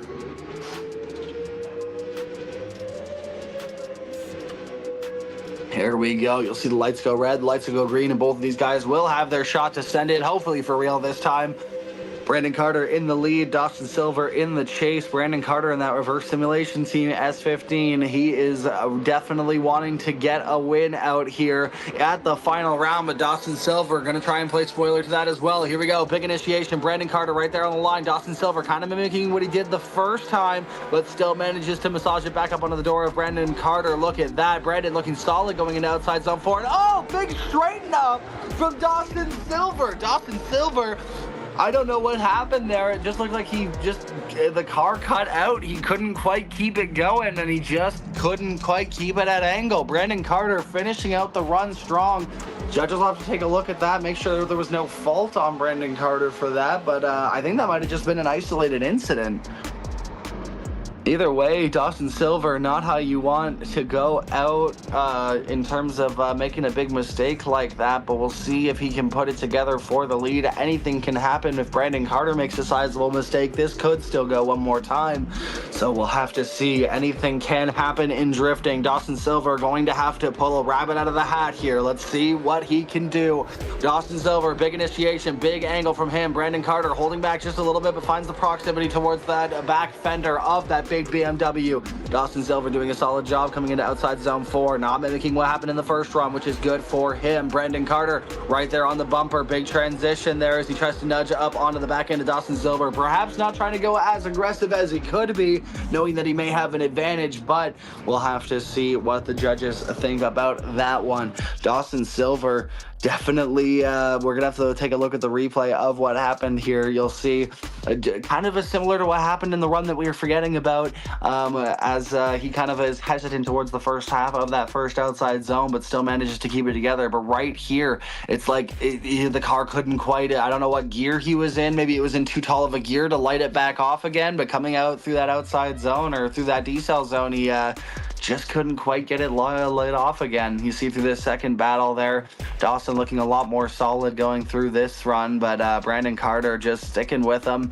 making quick work of it, keeping that S15 on the back end of that BMW. You see Dawson not having any trouble going into it this time. Brandon a little bit hesitant, staying a bit far back, perhaps taking that pro approach, not trying to make any crazy moves in a battle that he knows he's got an advantage in. But here we go. That's 1, 2, and 3. Before I could even say swipe him left or right, we're swiping him left. Brandon Carter takes that Team Reverse Simulation team S15 up another rung in the ladder. He'll be moving on to top 16. And unfortunately for unfortunately for Dawson Silver, he will be heading home. Next up, though, we have Caden James and Arnold Moss. These guys are some interesting drivers. Caden James, Arnold Moss. Caden James, man. Both of these guys. Arnold Moss. Both of these guys are definitely some very interesting drivers. Look at this. That Trans Am going to be entering onto the back end of that E46 estate. Look at that. Flying around that track, doing a very solid job. Absolutely insane going into outside zone 4. That E46 doing a great job. That Trans Am, no slouch. Look at that thing in the chase. It is hooked up. Well, look at that suspension squat. We love to see it. That Trans Am is just absolutely burying the nose of itself into the back end of that BMW. Caden James definitely has himself an uphill battle with that Trans Am beating down the back door of his BMW. Arnold Moss. I was about to say, it's definitely interesting to see, too, that you have a BMW E46 estate, not exactly known for being a small car, but it's kind of funny that the Trans Am still dwarfs it in how long it is. It is a giant 70s muscle car, and it is not apologetic about it. Look at this. Caden James all over the back door of that Trans Am, but that thing is a rocket ship. You see Caden James having to compensate with a little less angle, but managing to still stick with it through this tighter section. That big transition from Arnold Moss looking very solid in that Trans Am. That is the coolest thing. I can't tell if I like that thing or the Mark IV Golf more. They're two completely different sides of the same interesting coin. It's so crazy. But here we go. Look at these guys. Absolutely crazy side by side. Who would have thunk you'd see a Trans Am actually being this competitive in professional drifting? But all over the door of that E46 again. Look at this in outside zone 4. You see the rear end just squat down every time he gets on throttle, trying to get onto the door of that E46. Maybe sacrificing a bit of angle, but that could just be with how gripped up that Trans Am is. I imagine he's got quite a bit dialed into it. Not sure what suspension it would be on. Even if I could guess, I couldn't. But that thing is absolutely insane to look at. The E46 estate, nothing to sneeze at either. But by comparison, that thing looks normal. This is incredible. Taking a look at the replay, Caden James there in that E46 estate, absolutely shredding that lead run, but Arnold Moss all over the back end of it. Look at that. Caden doing a great job on that outside clip and outside zone 4. Moss, though, just all over him. Look at this transition. Watch this, the squat every single time that Trans Am gets on throttle. It's just getting that dig. So crazy to watch. And look at that. He takes the hood off so you can see the practically nothing in that engine bay, because I don't know how they've let it happen, but that RY has been pushed like 2 cylinders back into the firewall of that Trans Am. This thing looks like it was practically built to be all-wheel drive, like the Unicorn or something. But look at that thing, the actual detail. I believe that might have been a model there that was imported from another game. I'm not entirely sure, but still an incredible amount of work that goes into that thing. Look at that, showing it off, popping open the doors. Maybe don't open the other one. We don't want to put a dent into the E46, but because we all know that the giant steel panels on that old muscle car would probably destroy that. Oh, there it is. Puts a giant dent into the Kevlar of that E46. If this was real life, thank goodness it's not. But that is just the craziest thing to look. And what is that in the passenger seat? Somebody's got to update me on what I'm looking at in the passenger seat. I have got to see this. Is that a lion? He's got a female lion in the passenger seat of this. I don't know if I've seen anything more American before in my life. just ride like I guess if it was maybe a bald eagle instead, but I mean a lion is about as cool as you can get, just chilling in your passenger seat. I mean, I wonder if he was like enjoying the drive. I mean, especially with his paws hot in those NASCAR boom tubes too that come straight through the floor well. I mean, how is this thing legal? Who's the tech guy? Who approved this? Who approved the Trans Am? I need to know why the boom tubes are coming through the floor of the vehicle. But look at that E46. Nothing to sneeze at either. This thing looks absolutely incredible. That I believe it's an HGK wide body on that thing, but put on the estate back end looks incredible. Look at that giant radiator fan. I think that has got to be Caden James's biggest fan right there, honestly. And that sounds like a dig. I'm just making a stupid joke about how big his radiator fan is, I promise. But that is a really cool looking car there. You see that giant motor peeking out through the hole in the hood. I believe that's an LS setup, and that thing just looks really sick, really ready to go. I like the NASCAR netting in the rear window. Don't need windows, just need weight reduction in a car like this. And I mean, both of them really. Look at the Trans Am, look at that A46 estate. Both of these guys, you got that Wonder Bread livery on the Trans Am. You got the I believe it's is it Wild Monkeys was the crew's name? Yeah, I believe, on the side of that E46. Just incredible. This is a statement. I love getting to look at the cars at the end of the battles. This is a statement to how unique that drifting is that you get to see these crazy builds going around track. And I mean, both of these guys are taking these chassis to new heights, and we'll have to see which one of these guys gets to move on to that top 16 spot. I mean, look at these guys. Both of them just absolutely the coolest cars on the planet. I cannot get over how cool that Trans Am is. I almost I'll have to talk to him after the event, see if I can get my hands on that thing, try it out for a spin or two, because that thing looks like it'd be a blast to drive. Alrighty, but here we go. Enough mooning over the cars here. We finally get swiping left for Caden James, swiping right for Arnold Moss. We see, will the E46 estate or the Trans Am move forward?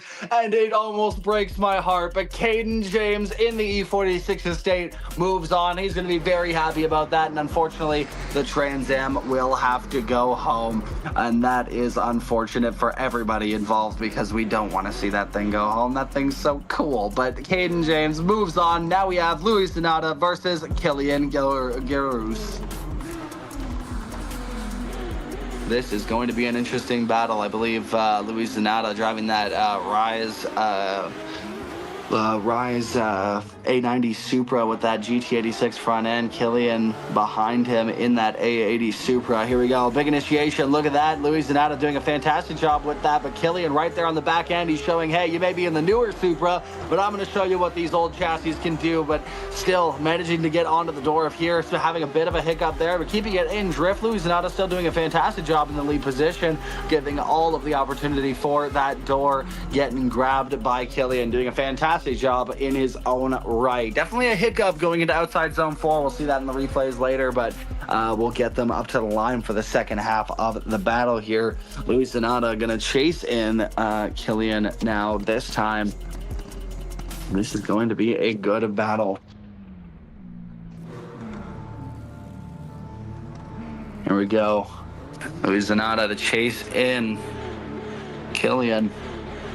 Killian in that A80 Supra. A very nice looking one, might I add. I love that kit. I've always loved that like BN Sports style lip kit on those cars. Just makes them look super stylish. But here we go. The A80 Supra ready to send it in. Killian doing a fantastic job with that initiation, but Luis Donata right there up on the door. Maybe not quite as close as Killian was in the first run, but we'll see how he handles the rest of the course. Luis Donata right there on the door of that A80 Supra. Fantastic job as they're coming to this last corner. Luis Donata maybe not quite having the same proximity, but definitely matching the line quite well, and we love to see it. Judges definitely love to see drivers matching a line, angle, and everything above there. You'll love to see that in the chase position, so we'll have to see how these guys fare, because I think we saw a bit more proximity come out of Killian there, but Louis Zanata, definitely a very consistent driver. Yeah, you see Killian there managing to put on the pressure through that first corner. But right here, you see a bit of a hiccup from him. Look at that. A little bit of an understeer. Just manages to keep the car in a drift. But that's definitely going to be something the judges are looking at in terms of what's going to deduct him. You see him getting aggressive because of it, though. He knows, oh, shoot, I made a mistake. So I'm going to get right up onto the door and really push. So you see that these guys are definitely doing really well, both of these guys, at correcting their own mistakes live, and that really goes into creating some of the best pro drivers. Is that even if you do make a mistake, it's about managing to claw yourself back from those mistakes quick and just focus on getting your car back up onto the door. And that's exactly what you see Killian was able to accomplish there in the chase position. He made that small mistake, but right after that, he was just right back there. He knew that he had to keep going there, or else it was going to be a bit bigger of a mistake than he would want it to be. So see, coming through here through the decel zone, little less angle than Louis Zanata. Louis Zanata doing a fantastic job holding that angle all the way through. You love to see when they just get that decel zone perfect there, and just doing a fantastic lead job. And Louis Zanata just absolutely fantastic there. You see him in the chase here. Now here's where my bit of difference comes from. You see he's a little bit farther back, not necessarily far back, but a little bit farther back than Killian was in his chase run, but through here does not make the same mistake coming into outside zone 4. And you see that just creates this really smooth, just mimicking line that it looks like Louis Zanata is just perfect on the same line as Killian, just maybe might not quite have had the same proximity. So definitely going to be interesting for the judges to take a look. You'll see the side-by-side here once more, getting a look. People at home can obviously share their thoughts if they'd like to with us about what they think is going to happen here. But as we are rounding out the top 32, I believe this is our last battle of top 32 as well. So once we have this, we will have, I believe, the full top 16 worth of drivers. So once we've decided this battle, we will have our top 16.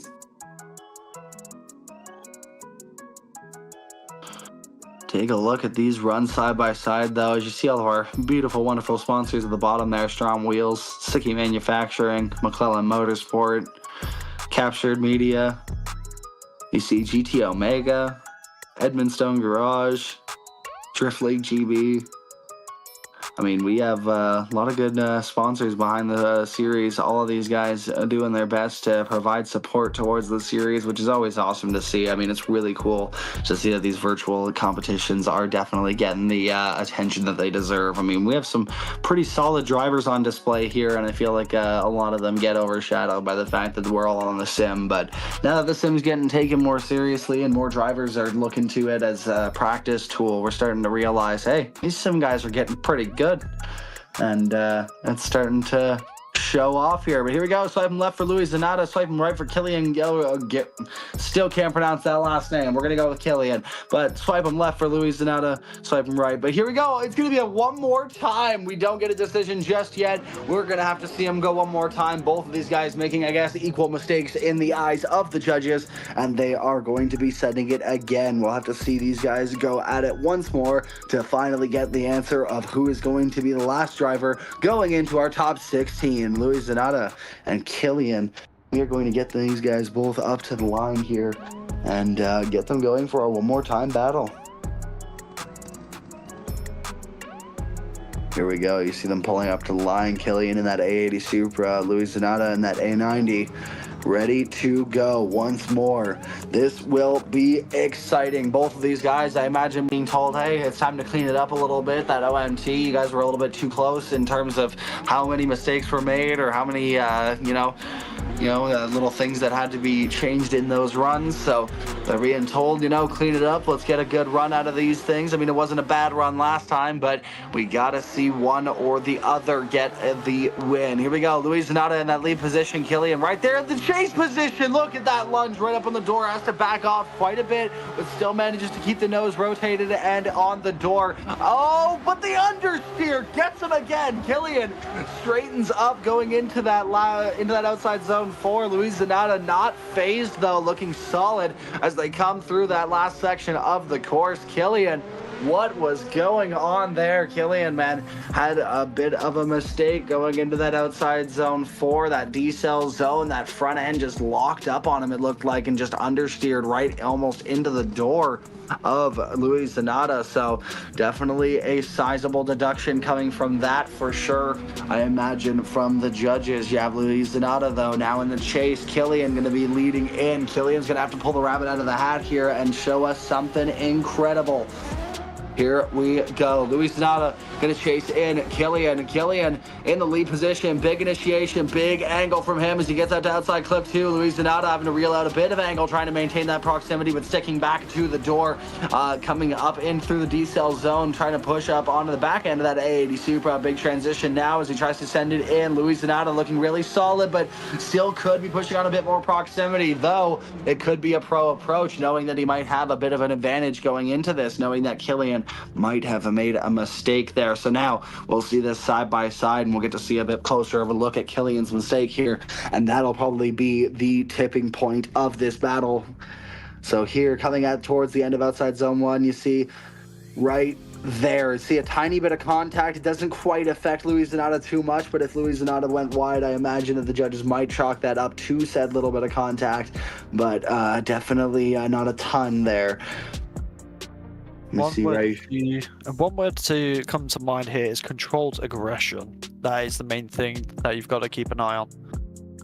Absolutely, Brandon. The controlled aggression, it goes a long way. You have to make sure you know exactly when to lunge in and make those controlled dives, because if you try and be aggressive the entire time, sometimes it can lead to your downfall. And you see Killian definitely falling victim to that, as he was quite aggressive going through that clip 3 and just couldn't quite get it slowed down without the front end coming out from under him there, as he understeers going into that outside zone 4. Definitely, as you can see there, Louis just having that a bit more less aggression, but at the same time keeping his chase cleaner. Even though Killian is doing a really good job in the lead. Obviously, just the mistakes from Killian could weigh over towards Louis. We'll have to see what the judges think. But here we go, Luis Zanata and Killian. Swipe him left for Luis, swipe him right for Killian, and Luis Zanata gets the win, rounding out the top 16. He's going to be moving on. Unfortunately for Killian, that mistake proved to be too much, and unfortunately he will be heading home. But that means we should have our top 16 made up and ready for us. Brendan Carter, would you like to do the honors? Read us out. Who is in the top 16? So we're going to be starting things off with Vitaly Isaiah versus Samuel Cuddy. So two VDC drivers going head-to-head, going to hammer each other. They're going to be throwing fists. And then we have Carriers versus Ahmed. That is going to be another interesting battle. And then we have Arias Shamantis and Anthony Taylor, two teammates going against each other head-to-head. That is going to be another heavy-hitting battle. And then we have Daniel Andrev versus Liam Skihill. Once again, two very heavy-hitting drivers. Once again. And then going into the other half of the bracket, on the right hand side, we have Cameron Mustard versus Peter Nemeth. Once again, it is just heavy hitter after heavy hitter. And then we have Nicholas versus Donique, another two good drivers against each other in the top 16. And then I am going to be facing Ian in that Corvette, so that's going to be a very fun battle. I gotta do say so myself, I do get along with Ian a lot. And then we have Caden James versus Luis Zanata finishing up that top 16 bracket. So definitely going to be quite a few interesting battles here. We're going to be really excited to wrap that into the top 16. I believe we're going to be taking a short break here, and when we come back, we'll get started with our top 16.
ready.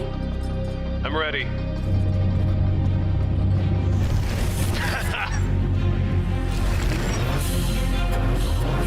Let's go. Show me what you got. Oh, Is that everything you got? last turn. Catch me if you can. That was great. That was a good game. Unlock true experience with GT Omega. Carbon Drift Team, sponsoring SVDS Series 4. Looking for high quality model work or replica cars? CDT has it all in store waiting for you. With a highly skilled team, they are at the forefront of making sure the product that you receive is of the highest quality. Make sure to check out the socials and Gumroad for any and all projects to be released.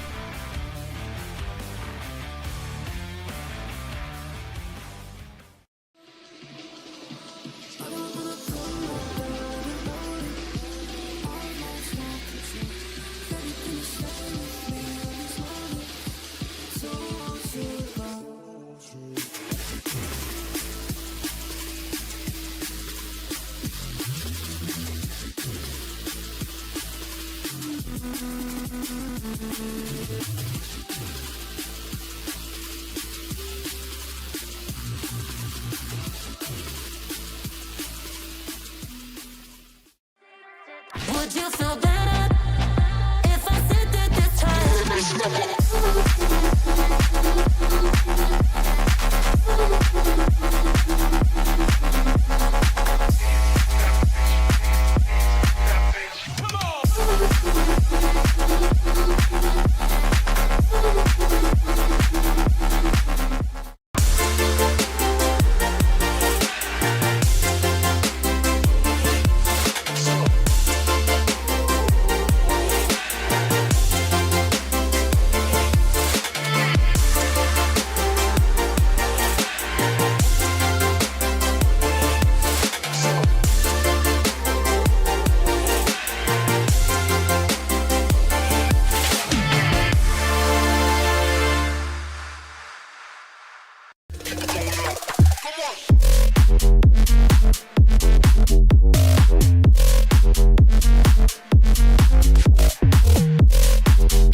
GT Omega. Stay ahead of the game.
Welcome back, everyone. It is now the top 16 of the last round of the Scottish Virtual Drift Series at Teesside Autodrome in Middlesbrough. We have Samu QT versus Vitaly Izaev. Vitaly Izaev. I'm so sorry, Vitaly. My brain is not going well right now, but look at this. This is absolutely insane. This is the collaboration round with Drift League GB. It has been an insane round so far. It's a lot of action, and it's still not finished. And look at all of the sponsors on the front of our lovely start line for this season. We've got our title sponsor, STRO M Wheels. We've got Sikky Manufacturing, Drift League, Mclellan Motorsport, Drift League GB, GT Omega, Carbon Drift Team, Dyce Carriers, and Kaptured Media. Without them, none of this can happen, so please go and check them out. But what you should check out right now is Vitaly leading in Samuel Cuddy. Yeah, this is going to be one hell of a battle. Samuel Cuddy and Vitaly Izaev, both known as being some pretty aggressive drivers, those IRT guys, most notably being known for being some of the most perfect, pinpoint, accurate drivers on the track. So Samuel Cuddy going to have to be very aggressive to pull one out over Vitaly Izaev here. But here we go. Let's go green, kicking off the top 16. Here we go. Samuel Cuddy to chase in Vitaly Izaev right there on that outside wide line, but Cuddy not backing down, bringing the fight out right out the gate. Look at that, Samuel Cuddy right there on the door of the IRT BMW as he's trying to put it right where he needs it to be. But Vitaly Izaev not being shaken, throwing down a perfect lead line just as he always does. But Samuel Cuddy bringing the fight. Brandon Carter, wow. Tell me about what you think. I'm a bit scared because I could come up against either one of these guys later on if I get far enough. Just watching this is a bit intimidating. Oh man, absolutely a fantastic way to kick off the top 16 so far. Vitaly Izaev throwing down one hell of a lead line, but Samuel Cuddy knows what he's going up against clearly as he sends one of the craziest chase runs we've seen all day. I mean, that first corner was just insane, especially going into the decel zone. He held it right on the door with no correction, just looked insane.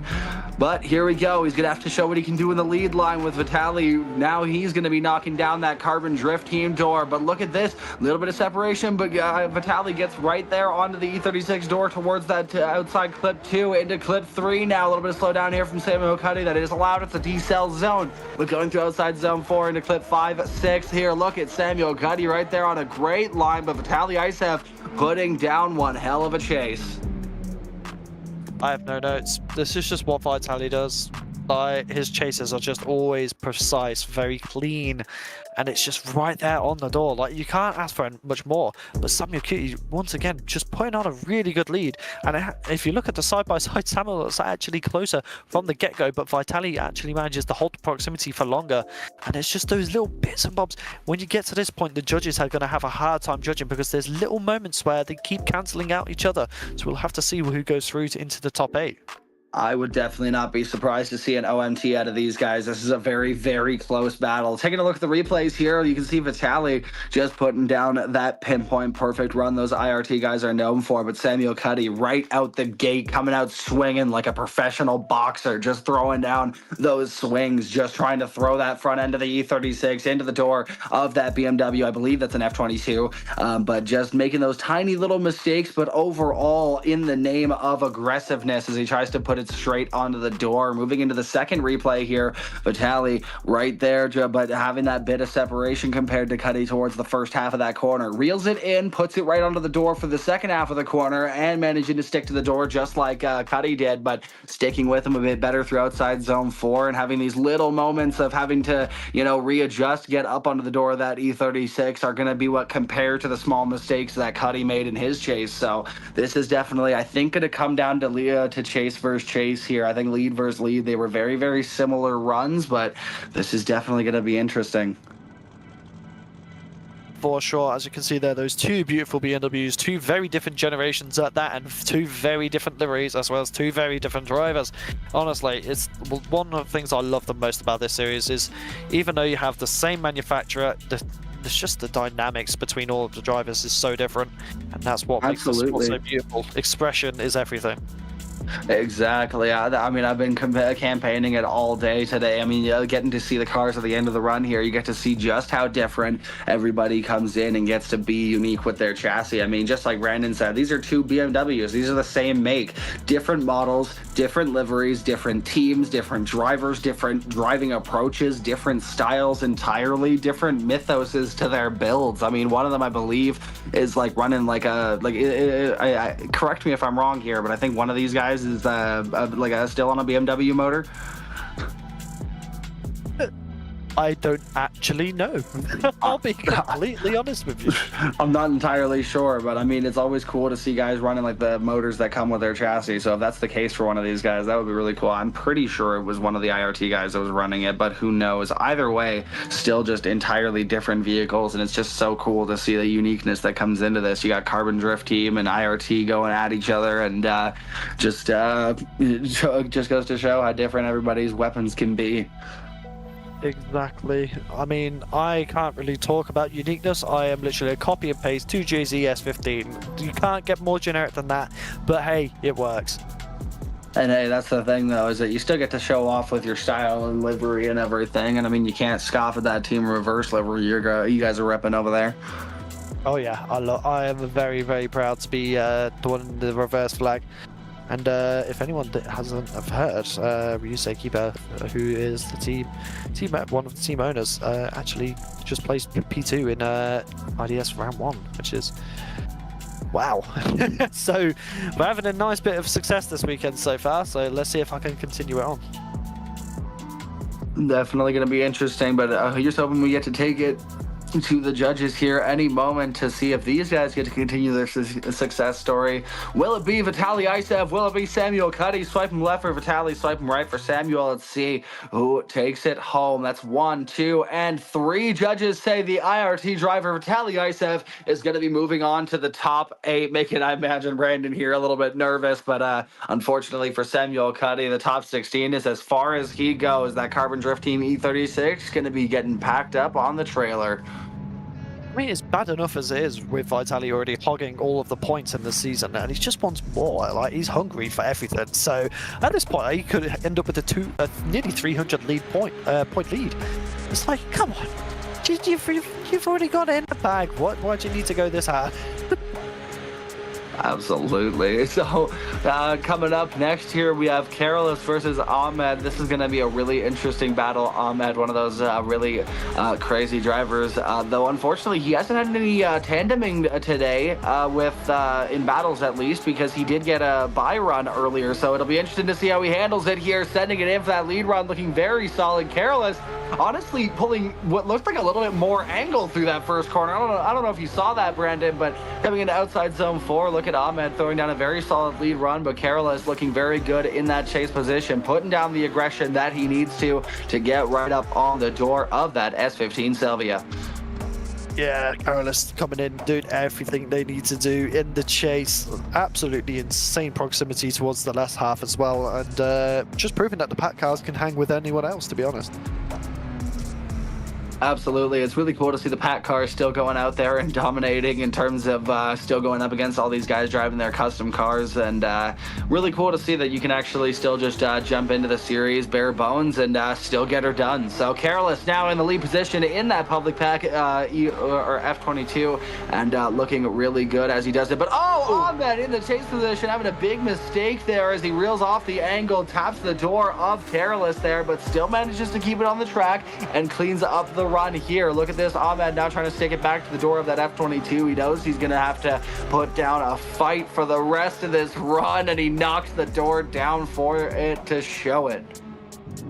That was definitely that was something to watch, that is for sure. Unfortunately, I think Ahmed just going in a bit too aggressive, and especially on that bank, if you do not get onto the correct angle, like the top tip to anyone who's driving and watching, match that angle, because otherwise it does not end well and it ends up in that kind of situation.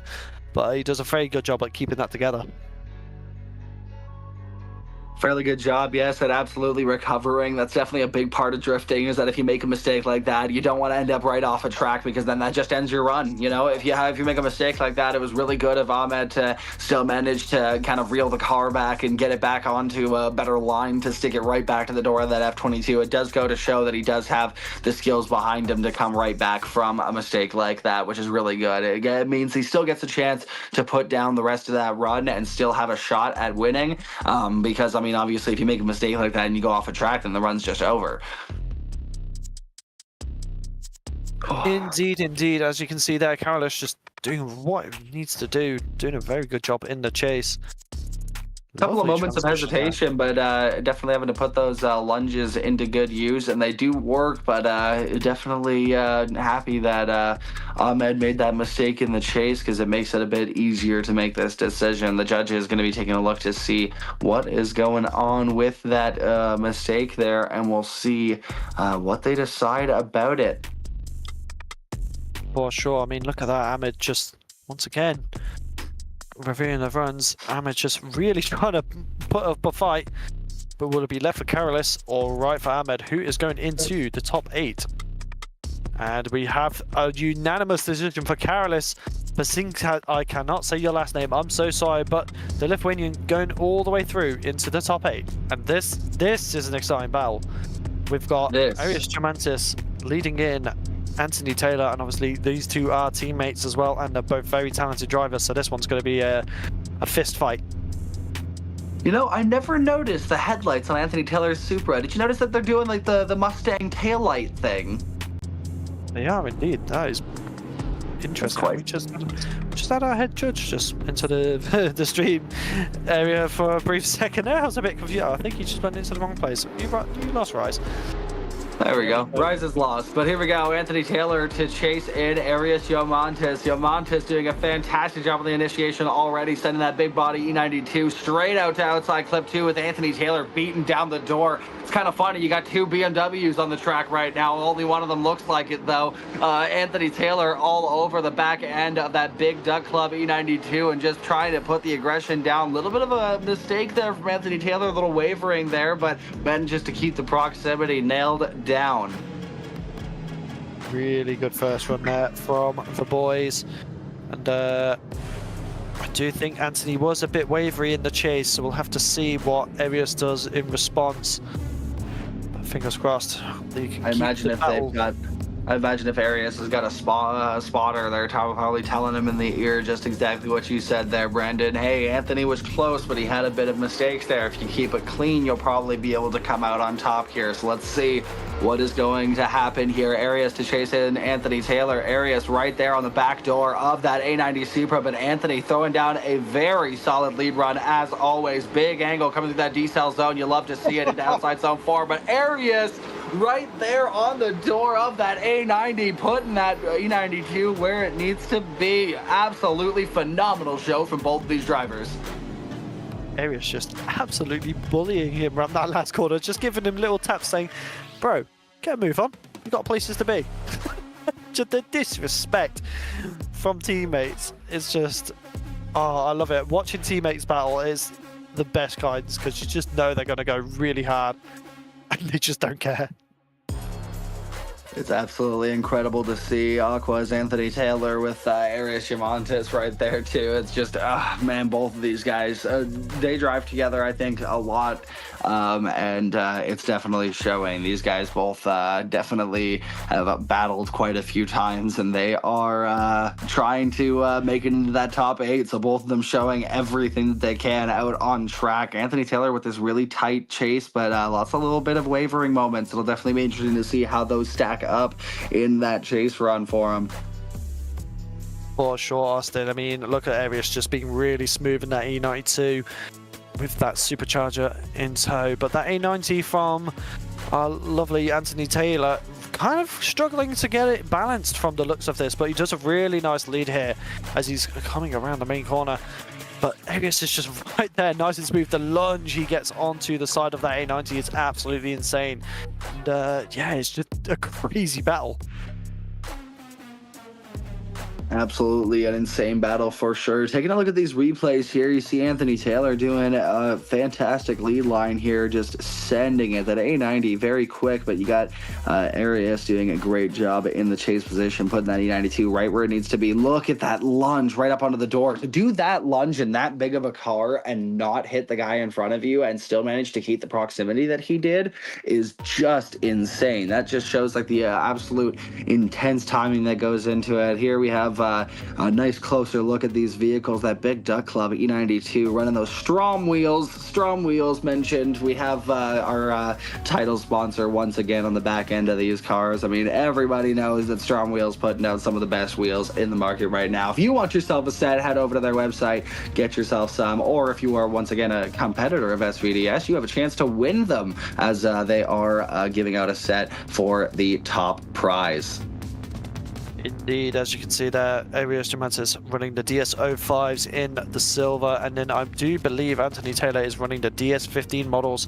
And as you can see, they're just beautiful wheels, really, really reliable, and especially when it's drifting, they need to take their abuse, which they can. So make sure to head over to stromwheels.co.uk and get a hold of them today. Currently there is a sale on the DS25s, so if you want to get a hold of some set of Stroms for a cheaper price, now's your chance.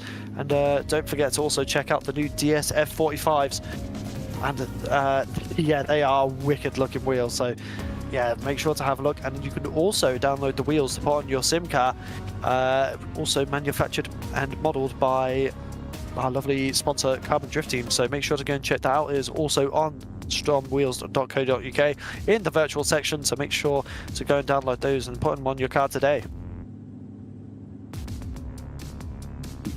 Just some beautiful machines here. Take a look at that airbox sticking out the hood of that E92. It's definitely a really cool build. I like Arius's style where he's got this like really nice understated kit on it. It's definitely a really nice change of pace in a sea of Eurofighter E92s. You get a nice big Duck Club kit on that E92 with that airbox coming out the hood. But here we go. Swipe him left for Arius Shamantis. Swipe him right for Anthony Taylor, who is taking the win. Rise, Alex, Tyre, who's going to vote? Oh, and they're going to go one more time.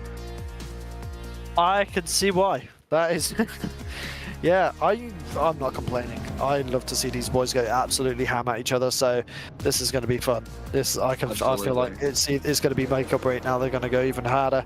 And what's not to love than watching two teammates just smash each other's doors in? Absolutely, and you know that with the OMT for teammates, that's basically a green light to go as hard as possible. The first battle may have been trying to win, but now both of these guys are just going to do everything that they possibly can on this track. So you know that they are going to put down some of the craziest runs of all weekend. The teammates on OMTs tend to equal out to some crazy battles, so I'm excited to see how this turns out. But here we go. Area Shamantis in the lead position, Anthony Taylor in the chase. And the lights go green. Here we go. Anthony Taylor to chase in Arias Shamantis. Arias in that E92, firing it down the straight. Look how quick that thing is. That big airbox coming out the hood with that big V8 power. Anthony Taylor, though, all over the back end of it. Takes him a second to find the door, and he finds a bit of separation here coming towards the D-cell zone. Uses that D-cell zone to lunge up back up onto the door. That big Duck Club E92. Transitioning, though, Arias Shamantis doing a fantastic job through these last few clips. Anthony Taylor, though, finding the proximity, but just not quite being as consistent as I'm sure he'd like to be. Yes, it does seem like Anthony Taylor did fall off a bit on his own pace there, but we'll have to see what Arias does in the chase, as you never know. This is a sport that's very unpredictable, so just it all depends on who makes the mistake first. Not to mention that BMW definitely looks like a rocket ship this weekend, and we have seen instances of faster cars having some trouble behind slower cars, so let's see if that becomes an issue for Arias or if he handles it like a pro. Not to mention Anthony Taylor isn't exactly slow either. It just looks like he might not quite have the pace of that E92, so we'll see how they handle it here. Anthony Taylor now in the lead in that A90 Supra. Big initiation, but Arias right there on the back end. You see him just nosing in that E92 right onto the door of that A90 Supra here. Look at this. Anthony Taylor, fantastic job through that outside zone 4, coming into the outside clip 5 and 6. Big transition, big angle from Anthony Taylor. Arias finding that proximity just a little bit late throughout that corner, but overall run very solid from both of these drivers. For sure, as you can see, the next battle there, we're getting ready to go. They're that eager to go at each other. But obviously, as you can see here, just look at Arias, just right there. He's just doing what he needs to do. Like, I genuinely have no words when it comes to these lads, because I just know what they're like, and it doesn't surprise me anymore. Like, there's just so much talent between the two of them, and it's just you know what to expect at this point. It's all or nothing. I think my favorite moment in this battle, if you're taking a look at the side-by-side, you see Arias' chase here. I'd love to see that. But the replay for Arias' chase, you see a particular moment I think is my favorite moment in this battle. You see Anthony Taylor go for the D-cell zone, and he slides the A90 back. You see Arias just hesitate the BMW for a second and just let Anthony slide right back into formation there and just puts it right back onto the front fender. You see him just let that A90 slide right back, and he just puts it right back in where he needs it to be. So it was really cool to see the control from that moment there. You get to see those little moments of excitingness and awesomeness in this series. You get to see these drivers go at these guys so crazy. Both of these guys just putting out everything they can on the track. Yes, they are, Austin, and make sure to go and check out DLGB, one of our sponsors. Obviously, they're collaborating with us this weekend to provide the track, and their season is starting up soon. They do have their pre-season shakedown happening soon at Three Sisters, and round 1 will be at Three Sisters Circuit very soon, so make sure to go and check that out. Check out their socials, the YouTube channel, and just go and watch it. It is insane watching these guys battle in real life on these tracks. Now, mind you, half of them are go-kart tracks as well, so they're not even purpose-made. Like, they're tiny, like they're really tight and technical tracks, so it's definitely worth going and checking out. Yeah, it's really cool to see these huge 1,000 horsepower pro cars get unleashed on a track this small. It's kind of really cool to see these drivers have to bring out their more technical side, as opposed to maybe like one of the banked layouts at Driftland having a lot more wide open throttle moments. So you'll see this is definitely a really interesting track to get these drivers on. A bit of a shorter layout, but it's making for some really quick battles, really tight tandems, and it's really awesome to see. Honestly, I think my favorite part about this track is as you're coming down the bank and transition, like as you go into the slowdown, if you get the chase correct and you just slot in, it feels amazing. As well as the transition into 5, if you get that proper and nice, you'll see with a lot of the drivers as they transition, as like Anthony does in the left screen there, you can see him just slot in, and it just works perfectly, and it can lead to a very aggressive looking chase runs while also being controlled. Absolutely awesome to see both these guys go at it. Look at that, they're pulling up next to each other, possibly having like a little driver-to-driver combo as you see both of these drivers here. Look at that, STRO M Wheels on both of the vehicles, A90 Supra, BMW E92. Look at these fantastic-looking machines. See, it's funny because you say that, but Anthony's car is left-hand drive because he is American. So... Oh, that's fair enough. So Arias is just turned around for no reason, I guess. They just sat away from each other like, no, I'm done. Like, no, right now we're enemies anymore. He's like, right now we're enemies. I don't want to talk to you. I want to win. I do love deliveries they've got on these as well. So unique, but they really do just hit home. They're very punctual. Absolutely. I love the way that Anthony Taylor has like adapted the style of, I believe that livery has something to do with the team that he was sponsored by, that logo that he's got on the door there. That livery was very nicely adapted to that A90 Supra for this series. Really cool looking vehicle right there. But here we go. We got area Shamantis on the left, right, swiping right for Anthony Taylor, and we'll see who moves on to the top 8.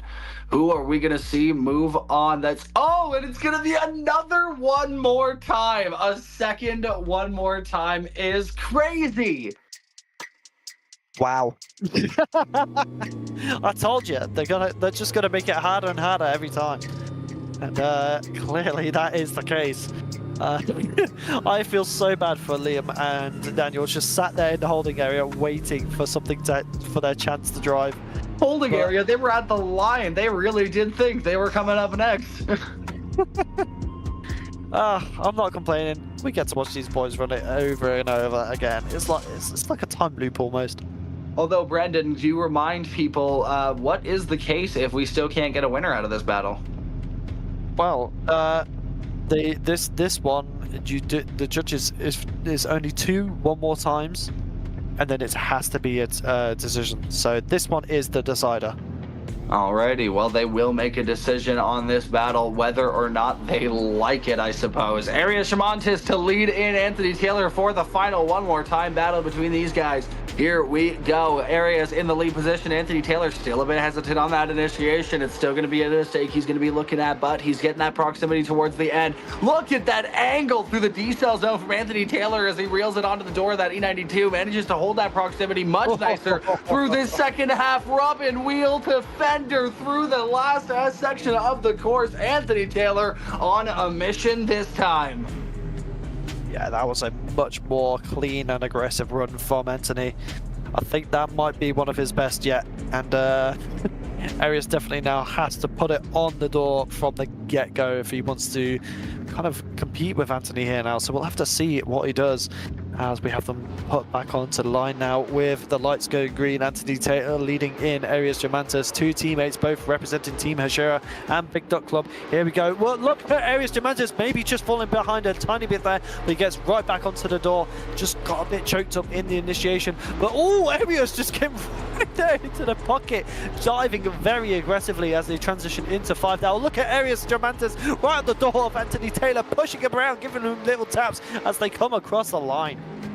Dare I say, it almost looks like these drivers kind of traded driving styles in that run. It seems where Anthony Taylor the last couple of runs has been having a couple of like really aggressive but slightly more mistakes chase run. It seems Arias has traded that for this time, where he's making all these crazy aggressive dives that we're not necessarily used to seeing from him. We're used to seeing a lot more of a cool, calm, calculated approach. So seeing Arias really try and go for it, so to speak, is definitely a departure from his normal style. Definitely seeing Anthony Taylor adopt that more smooth approach, and it's seeing it mostly work for him. Look at the chase. You see a bit of separation at the start, just like it was before, but you see him reel him in, and from this point on, Anthony Taylor kind of really doesn't let him go. You see through the slowdown, he gets that angle check there, but he still keeps it right on the door, stays with him. Bumper to bumper transition, moves in, keeps that fender, wheel defender right there, even gives him just the slightest nudge across the line. Here you go. You see the same thing, similar here. Arias tries to dive in, but moves a little bit of separation coming into clip 2, just like Anthony Taylor, but comes in through here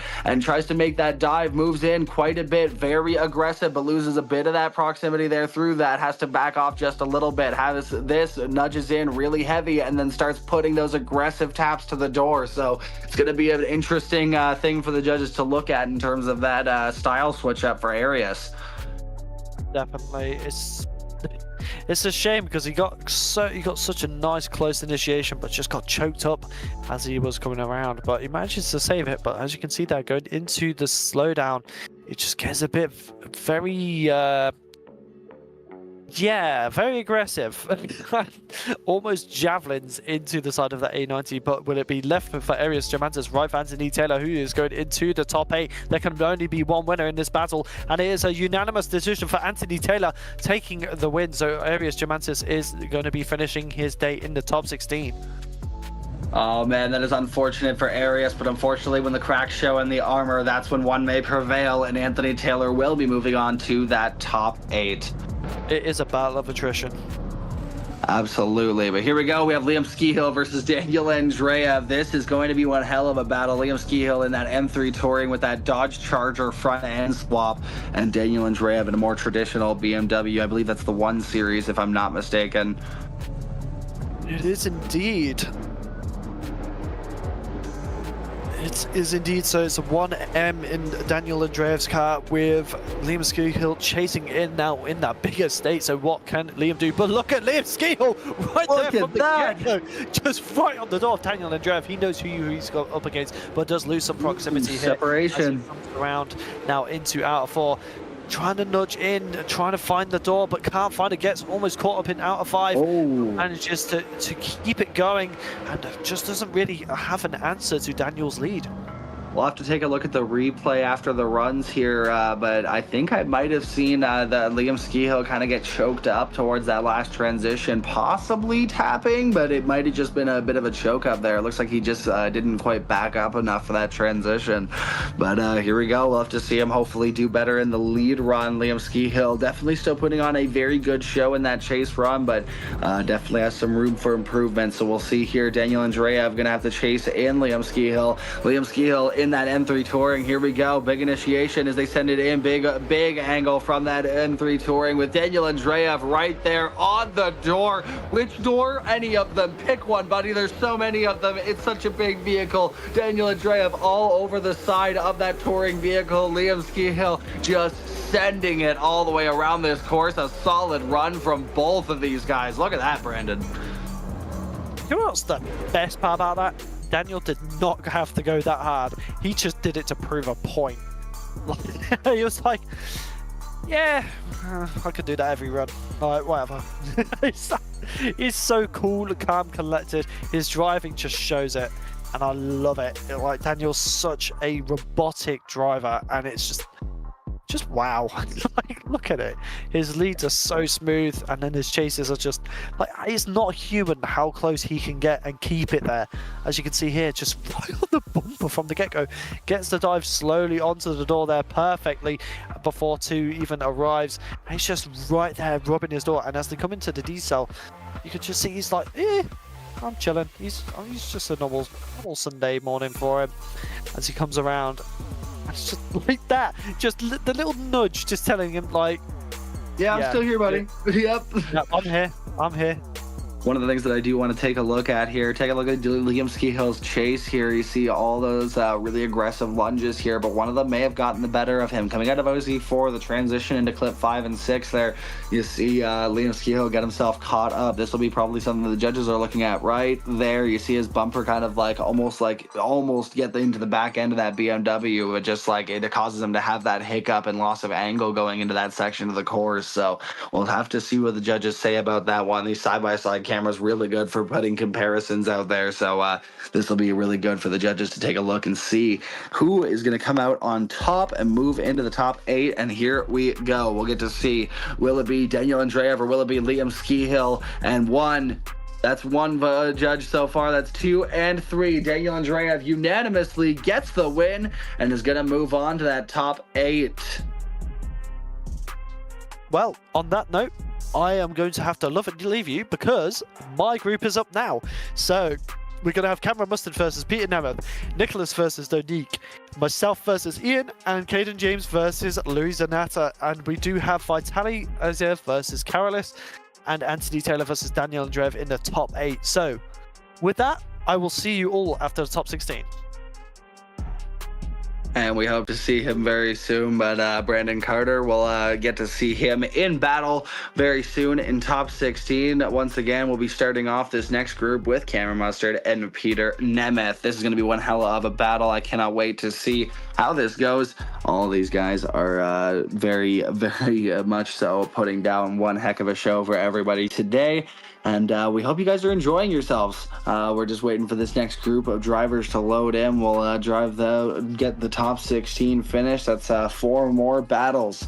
We are almost done the top 16, halfway through. If you're just tuning in with us now, we've had quite a few battles. You obviously can skip back, take a look at how this is going. But so far, in the top 8, we have Vitaly Isev versus Carolus. We have Anthony Taylor versus Daniel Andreev. Those are your lineup for so far for the top 8. We turn into the rest of the top 16 to figure out who is going to be rounding out the rest of the top 8.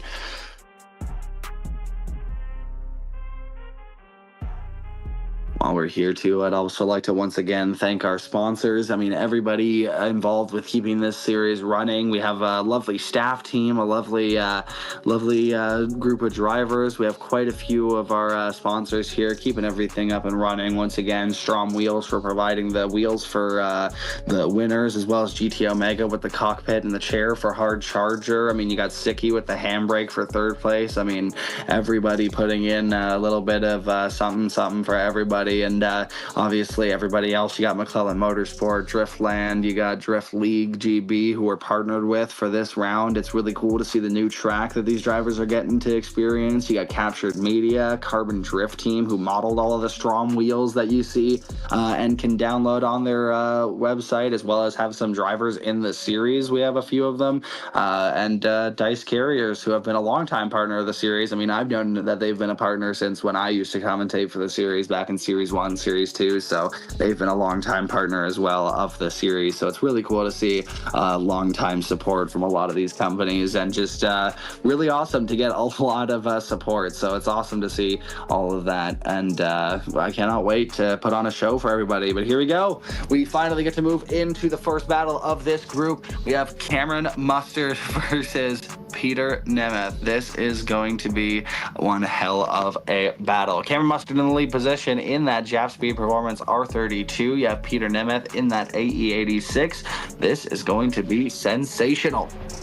Some of these two drivers are heralded for being some of the most intense drivers of the series. I mean, Cameron Mustard also coming off of a performance in VDM. I mean, he's been driving like a madman in that series, so he's going to be wanting to also do well here. And Peter Nemeth looking to show what he can do. He's been competing very, very strongly in this season and has been doing quite well for himself in that AE86. We love to see those little cars that can with chassis that not a lot of people tend to drive with. So these guys definitely driving very hard today, and it's going to be really cool and also really sad at the same time to see one of them have to go home. But Cameron Mustard, Peter Nemeth, we'll get them ready to send here in a moment. I see some people still moving around in the background, and I imagine that's what we're waiting to get all lined up here. Once we get those guys all ready to move around and get going, we'll be able to safely send people. Because if we have people moving around or still joining the lobby and everything, we don't want it to cause any unnecessary lag spikes for our drivers, especially for some people who may not be on like as great hardware or have great internet connections, that kind of thing. Just trying to minimize the amount of things that our drivers their computers or their Wi-Fi routers have to process at a time while they're doing these runs. We obviously have to have everybody in there, but we try and make sure everybody's doing their best at staying still and making sure that they don't interfere too badly. So we should be getting going here any moment now. I don't know if we're waiting on any more drivers. I'll see with my stream manager here. Are we getting ready? Yeah, looks like it.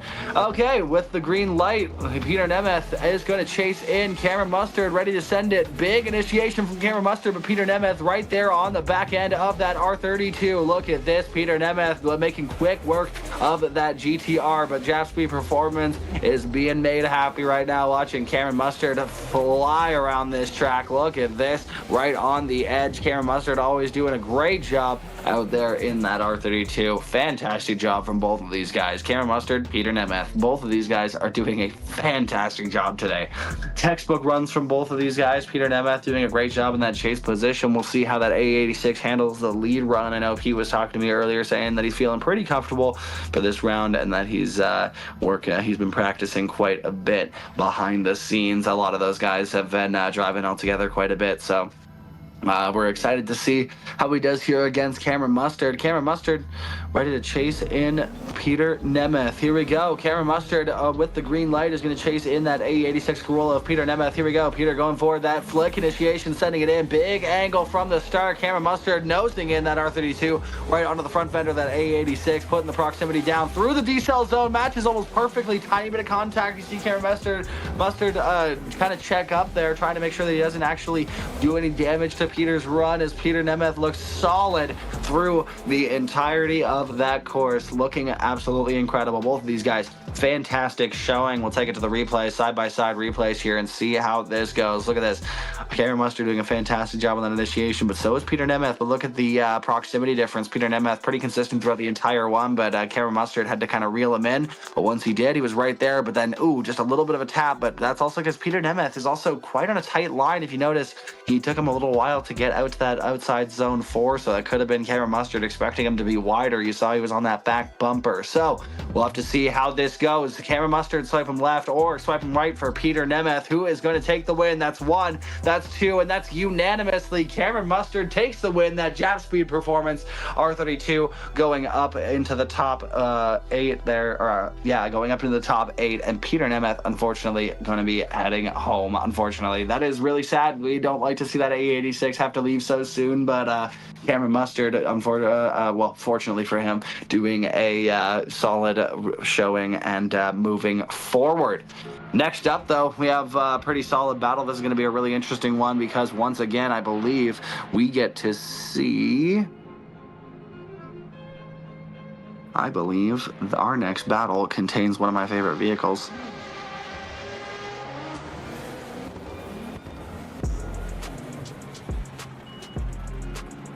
I believe with Danique Joseph and Nicholas. Yes, we get to see the Mark IV Golf once again today. We have Nicholas and Danique Joseph ready to go. Danique in that BMW 101M there, ready to send it. Both of these guys definitely very interesting drivers, and very happy to find themselves here in the top 16, but only one of them can move on to the top 8. Who is it going to be? Will it be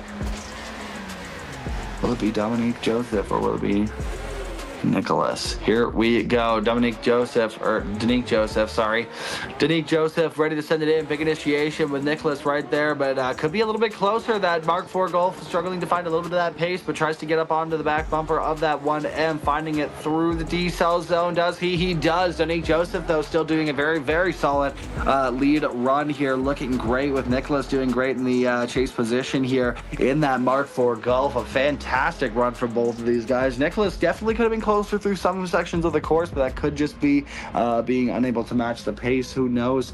But we'll see how it goes through the second run. Nicholas in that Mark IV Golf. Danique Joseph in that BMW 1M. And here we go. We'll get to see the second half of the battle. The lights will go red for the first 3, and then it'll go green, and these guys will get to send it.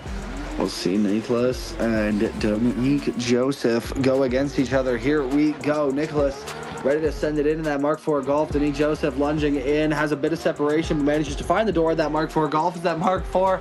It sends it around the track. Look at that. That beautiful vehicle sending it into outside zone 4. A little bit of a tap from Danique Joseph, but it doesn't seem to mess either of them up too much. As a little bit of a slow transition from Nicholas into that last corner that could hinder his chances at moving on today. We'll have to see how the judges feel about that one, as Danique Joseph there has to contend with that. Nicholas, you'll see in this side-by-side replay, Nicholas in that lead position doing a pretty solid job that first corner, but Danique Joseph right there behind him. Nicholas doing a great job here as he comes into outside zone 4, but a little bit of contact from Danique Joseph as they go to transitioning here. Ooh, hold on, was there maybe We might have to take a look at that run more closely. If we can maybe see the single replay for Nicholas's lead again, we might have to take a little bit more closely. Through that transition, there might have been contact causing that issue. We'll have to see here just a little closer. I didn't quite see it enough. But here we go. You see them coming through this section of the course. They go right through here. Danique gives them that little bit of a tap there, but right through, coming through the transition. Oh, yeah, it looks like there might have been contact causing Nicholas to straighten up. We'll have to see that. Let's see it again. Yeah, you see a little bit of a tap. You see Danique Joseph have to back up there. That could have been the reason as to why Nicholas straightened up. It was hard to tell at first, but that might be a contributing factor as to what happens in this battle. The judges will have to take a look at this for sure. We'll see Nicholas's chase again. Nicholas a little bit far back, having to kind of lunge up towards the second half of this first outside zone, but for the most part, keeps it clean. Stays off the back end of this 1M, and on this transition here, I don't think there's any contact on that, so I think Nicholas is safe on his. So we'll have to see how the judges weigh that. Danique Joseph making a bit of a mistake there if that's the case. Now, it could have been a stab on the handbrake from Nicholas. That could have been what caused that. We don't know just yet. We'll have to see, but that could be just a little bit more too aggressive from Danique. We'll have to see how that goes there. Have to see what the judges think about that one. I imagine they're breaking that one down, analyzing it quite a bit.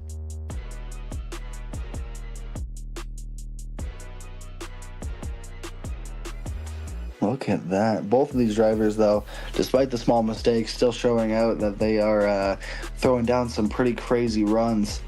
Both of these guys, absolutely fantastic drivers. You see Danique Joseph and Nicholas here. They're both just putting it down. Both of them all of these mistakes are obviously coming out of trying to be as aggressive as possible. So obviously there's going to be some issues, but here we go. Swiping left for Nicholas, swiping right for Danique Joseph. Who's going to take the win? Will we see Danique Joseph in that 1M go forward, or that Mark IV Golf of Nicholas go forward? Who is it going to be? Swiping left for Nicholas, swiping right for Danique Joseph. Rise, Alex, and Tyre. That's 1, that's 2, and 3. The Mark IV Golf goes forward.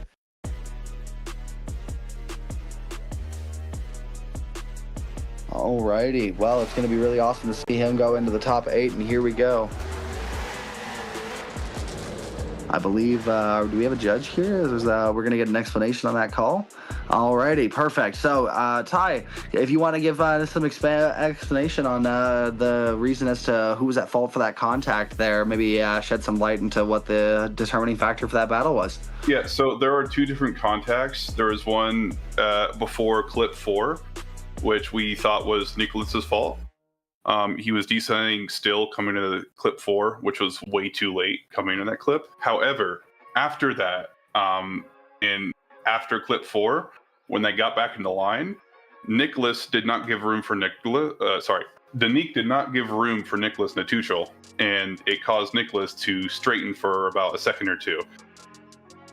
So that was Danique's fault on that part, and it basically zeroed his run.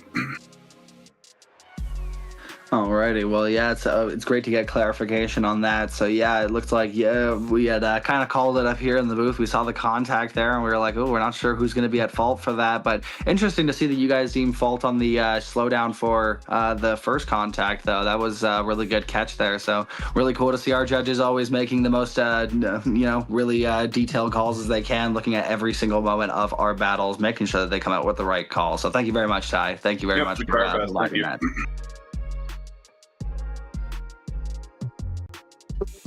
Alrighty, so moving on, we're going to see our very own Brendan Carter go up against the C6 Corvette of Ian Koig. This is going to be one heck of a battle. That team reverse simulation team, Ice 15 going to go up against Ian Koig in that C6 Corvette. Here we go, Brendan Carter in the lead, Ian Koig in the chase. Here we go. Brandon Carter going to lead first. He knows what he's got to do. He's just going to throw down the most solid lead run that he can. And Ian Koig going to have to chase him in here. So Brandon leading first.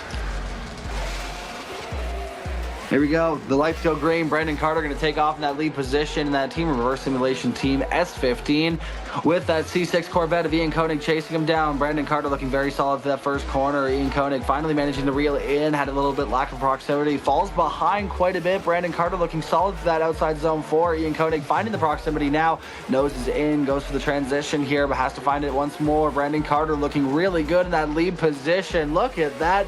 Our boy Brandon is absolutely driving like a madman today. Ian Koenig, a couple of mistakes that he could have cleaned up, but still a pretty solid showing from him. Just needs to get up onto the door there, and he should be okay. But now he's got to do a lead run. He's got to show that he can get that C6 Corvette to every clip on the track, and Brandon Carter going to try and put down a solid chase. Ian Koenig going to be leading him in. Brandon Carter in that team reverse S15 going to try not to get gapped by that very fast C6 Corvette, and he is going to try and put it on the door. Here we go.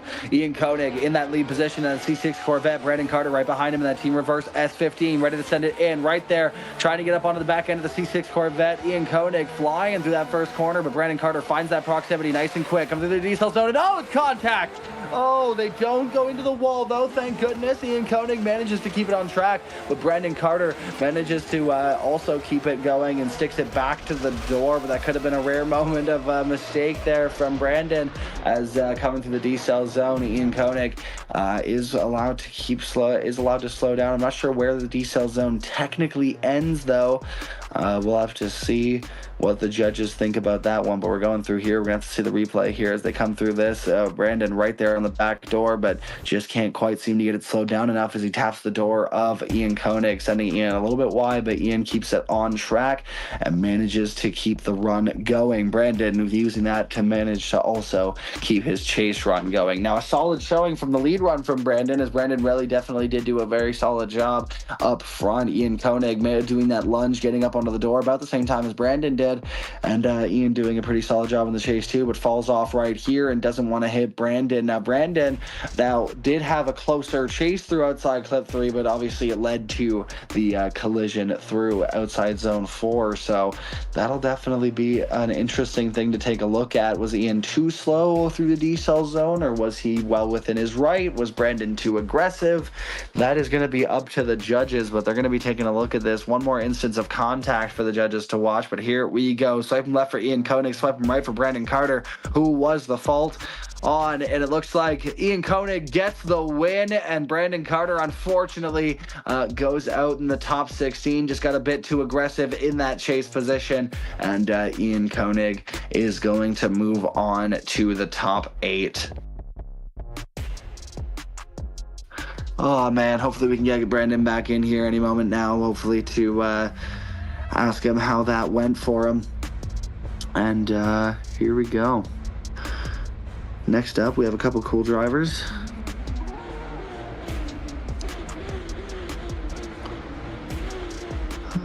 We have Caden James and Luis Zanata. Caden James and his E46 sedan, well, not sedan, sorry, that's a wagon, that's an estate.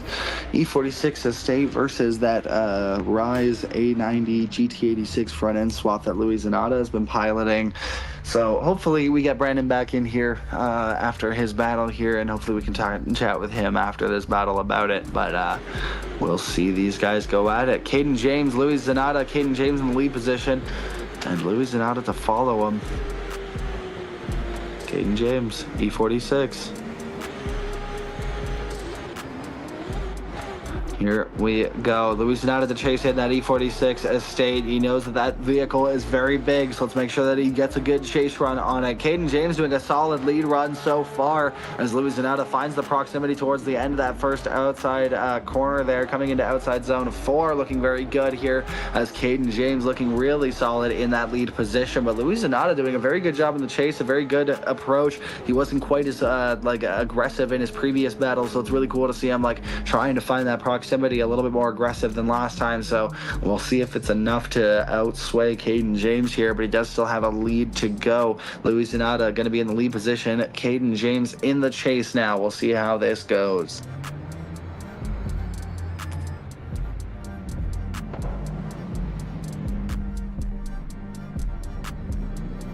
Alrighty, we got Louis Zanata now in the lead position and Caden James in the chase. We will see how this goes for both of these drivers, but Caden James, here we go, Louis Zanata.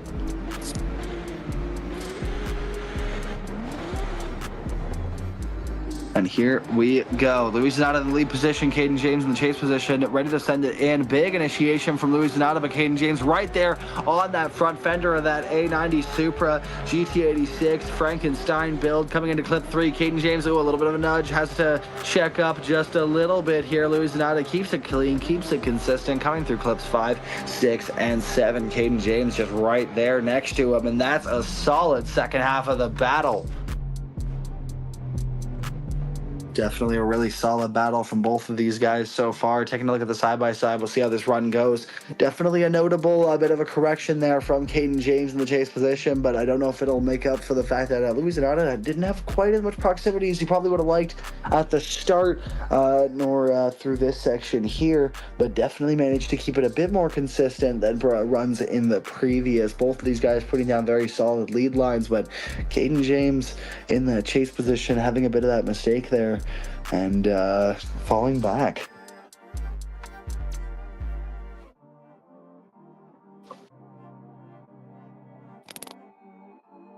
Both of these guys looking very consistent, looking at both of these runs. I mean, still a couple of mistakes between the two of them, but still looking very, very good. You have Caden James in that E46 and Louis Zanata in that A90, both of them just putting down solid runs, doing everything they can. Everybody's trying to move into that top 8 position.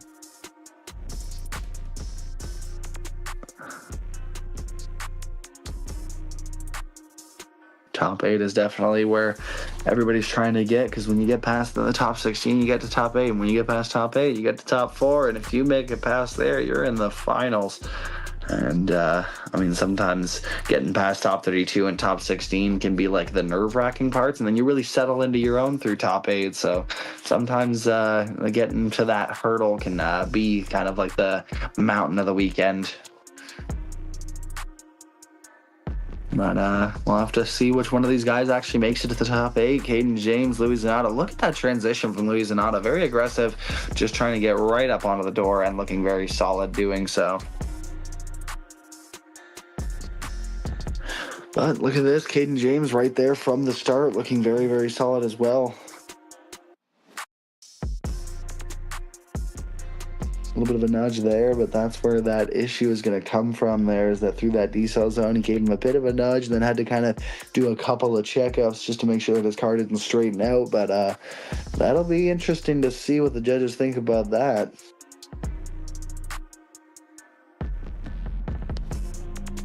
Oh, look at this. You see the front end taken off of that E46 and the rear end. Look at this. He's got it all taken apart for us. You can see the entire detail of it. Caden James, that beautiful E46 estate, looks absolutely fantastic. That HKS Rise Supra looks great as well. And it's got that really interesting GT86 front end swap. That thing looks crazy. But yeah, both of these guys got some pretty crazy builds. One of them just driving one of the pack cars, one of them driving their own custom vehicle. But either way, both of these guys vying for that top 8 spot. Here's hoping we get it.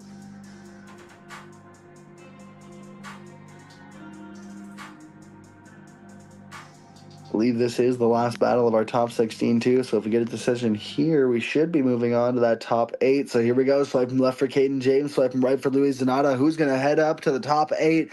And it's Louis Zanata in that Rise Public Pack car. We are going to see him move up to that top 8, and Caden James unfortunately heading home.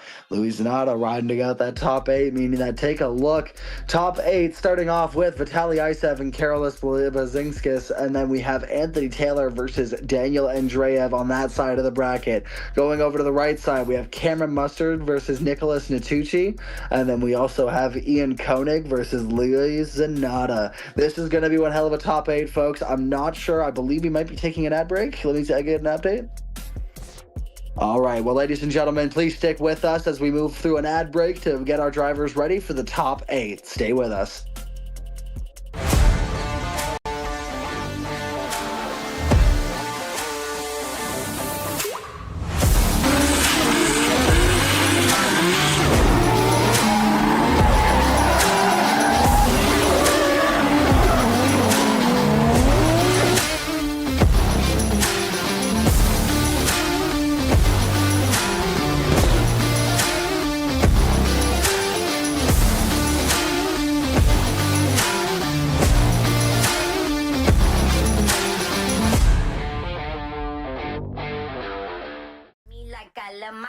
myself.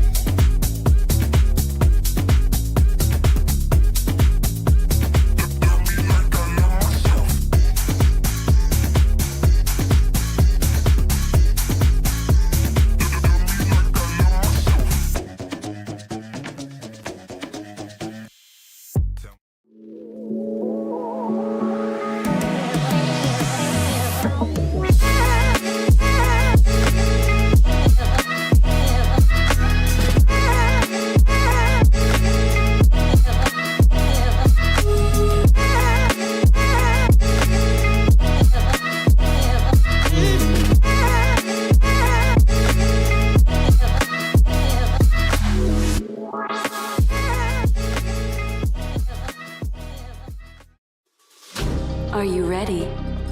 I'm ready.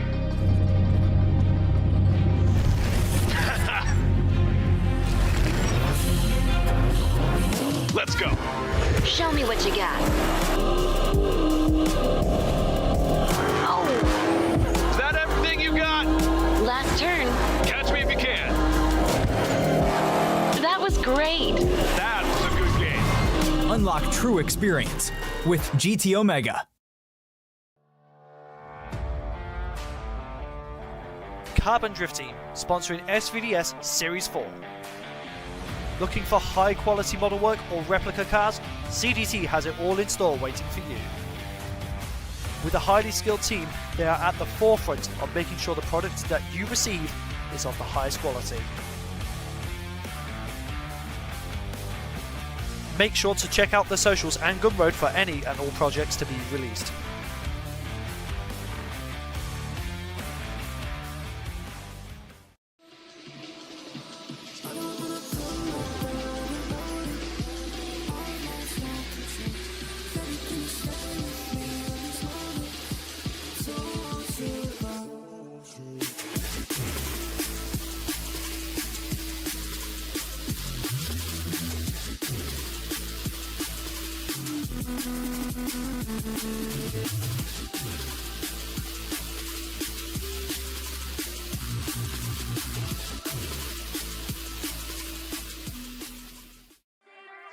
Would you feel better if I said that this time?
Ladies and gentlemen, welcome back to Scottish Virtual Drift Series SVDS, the final round. We are getting ready to kick off the real nitty-gritty, the top 8, the real exciting drivers, the guys who have been fighting all day to get here. This is going to be awesome. We have our first battle here. This is going to be Vitaly Isev versus Carolus Bazingus. This is going to be crazy. Carolus driving one of our one of our pack car F22s. Or one of those vehicles, as well as Vitaly driving his own F22. So this should hopefully even out quite well, but we'll see how these guys manage to handle it here as the lights go green. Vitaly Isev in that lead position with Mr. Carolus in the chase position. Here we go. Vitaly ready to send it in for the first battle of the Great 8. Look at that lead line immediately, but Carolus taking every bit of advantage it gives him to get right up onto the door of that IRT BMW. Look at that, door-to-door through the D-cell into the outside zone 4, looking absolutely fantastic. Vitaly Isev looking great in that lead position, but Carolus Bazingus is not going down. Look at that. He is fighting with every tooth and nail that F22 BMW has.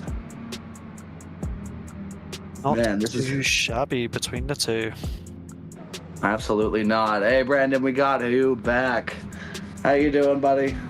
Oh, that was a very... I don't know how to feel. I just pushed when I shouldn't have, and unfortunately I got caught out for it. But that's the end of my season. But hey, it's been fun. Well, there you go. Some final words from Brandon Carter to end his season as we get ready to see the second half of this battle here. We have Carolus Bazingus in the lead position, Vitaly Isev right there on the door of that F22. It took him a little bit longer than normal to get up onto it, but he finally found the door of Carolus Bazingus, but showing a little bit of cracks in the armor here from Vitaly Isev as he's not quite as close as Carolus was through the D-cell zone. Manages to get right up onto the door here, though, and looks fantastic doing it. Absolutely fantastic job from both of these drivers. But yeah, definitely a couple of cracks showing in Vitaly Isev's armor there, Brandon. I mean, it'd be the first time I've ever seen it, to be honest. From this whole season, Vitaly has been absolutely on the pinpoint this whole time. But from the looks of it, it could be anyone's game at this point.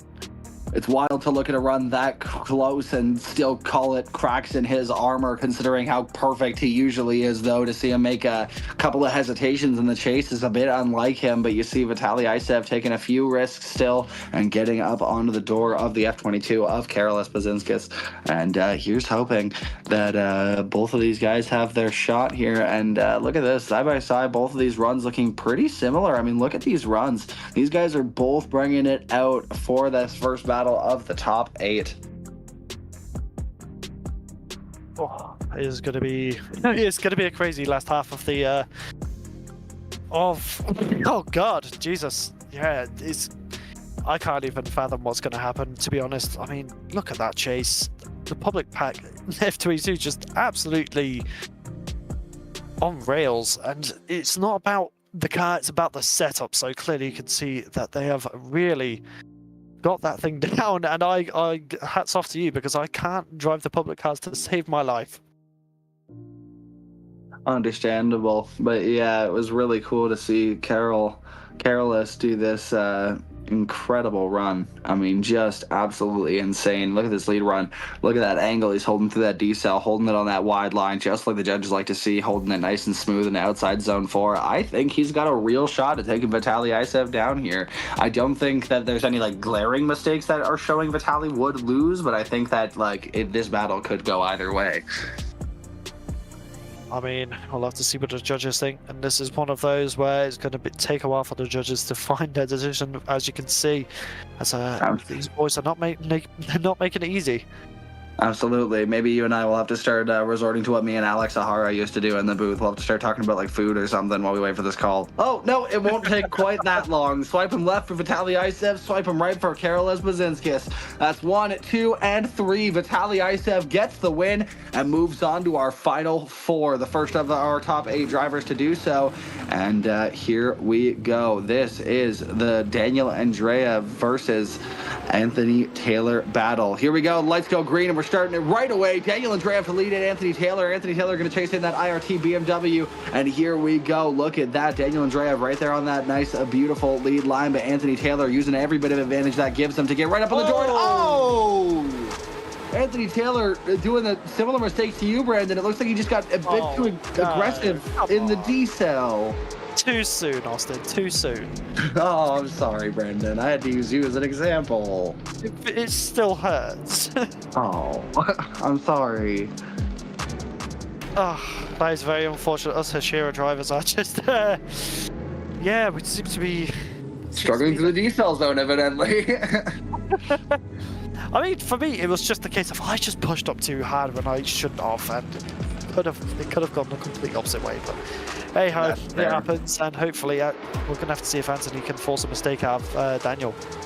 Absolutely. Anthony Taylor here going to send in a beautiful lead line, hoping to do just that, hoping to force a mistake out of Daniel Andreev. He's coming down into this D-cell zone. Daniel Andreev coming in, being very careful not to do the same thing that Anthony Taylor did through that D-cell zone, but coming into this outside clips. Look at that. Fantastic. Daniel Andreev pushing him across the track, basically telling him, hey, buddy, this is over. I'm just going to push you across. We're done. This is it. That's the run over. And Daniel Andreev definitely shutting her down. We'll get another close look at the contact here coming into the D-cell zone. We'll see Daniel Andreev right here in the lead. You make that big D-cell zone, and yeah, Anthony Taylor just makes too big of a lunge and makes contact.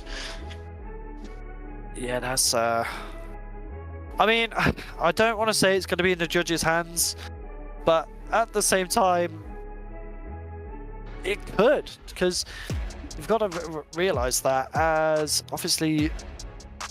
What am I saying? Honestly, I think I'm just going crazy. Like, it's I don't want to show. I mean, yeah, that contact's just. It's hard to. It's going to be almost impossible for Daniel not to win. And obviously, the main thing we've got to think about is Daniel's chase. The only thing that could tip the scales is going towards out of 6 to 7. Where he does make contact with Anthony Taylor, but it doesn't disrupt him. He is essentially just pushing him around the track. And I'm gutted because Anthony's my teammate, but I don't think there's going to be a way to bring this back in any way in that lead. As you can see, that Anthony just getting pushed by Daniel across the line, and I think unfortunately this is going to be the end of his weekend. Yeah, unfortunately, when you reach the stage of top 8, any mistake that you make is just going to be scrutinized to the T with the judges, and with a sizable mistake like the contact Anthony made with Daniel Andreev, it is looking like it's a bit one-sided here. Judges definitely going to be still taking a look at it, making sure that there aren't any other reasons that there might be other faults for the contact, but as long as their due diligence is done and we see the result, we'll get a clear, concise call here. If we do need it explained, we'll have a judge up here as we have before, and we'll see what goes on, but definitely looking like it's going one of two ways here. We'll have to see, as the judges are taking some time to deliberate, and as I say that, they come through. So left for Anthony Taylor, right for Daniel Andreev, who is going through to the next stage of the competition, and it is a unanimous decision for Daniel Andreev. Unfortunately, Anthony Taylor just getting knocked out at this stage. Yes, unfortunately. I mean, top 8, nothing to sneeze at, but Anthony Taylor is not going to be happy with this being where his weekend ends, I'm sure. I know he had a lot more in him to keep going, but Daniel Andreev going to be moving on to once again face his IRT teammate in the top 4. I feel like that has happened a lot more than not this season. There's been too many IRT battles at this point, way too many.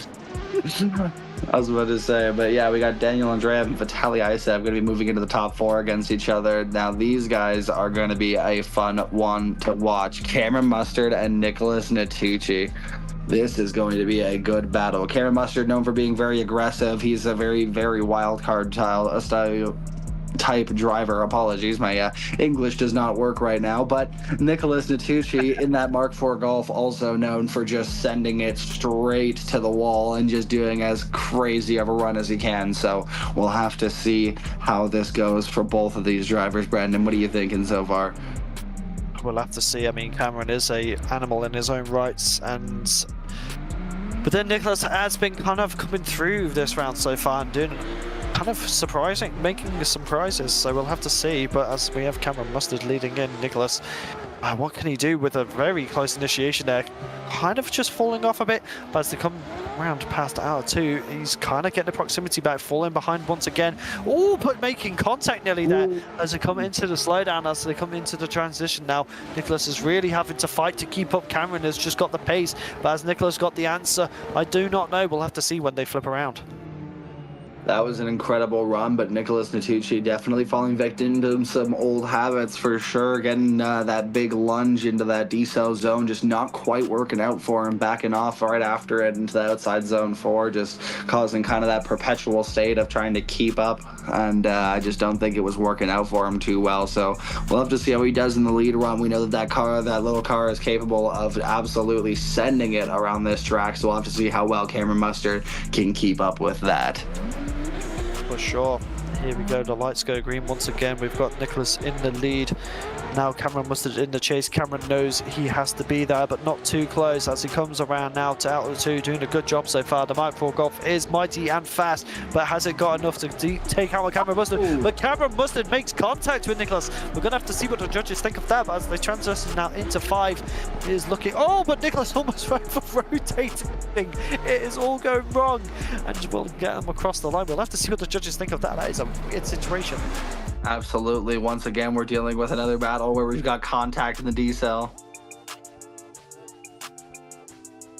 Don't know if I just heard our stream manager, but it was very quiet. I was about to say, I think I just heard an update coming in.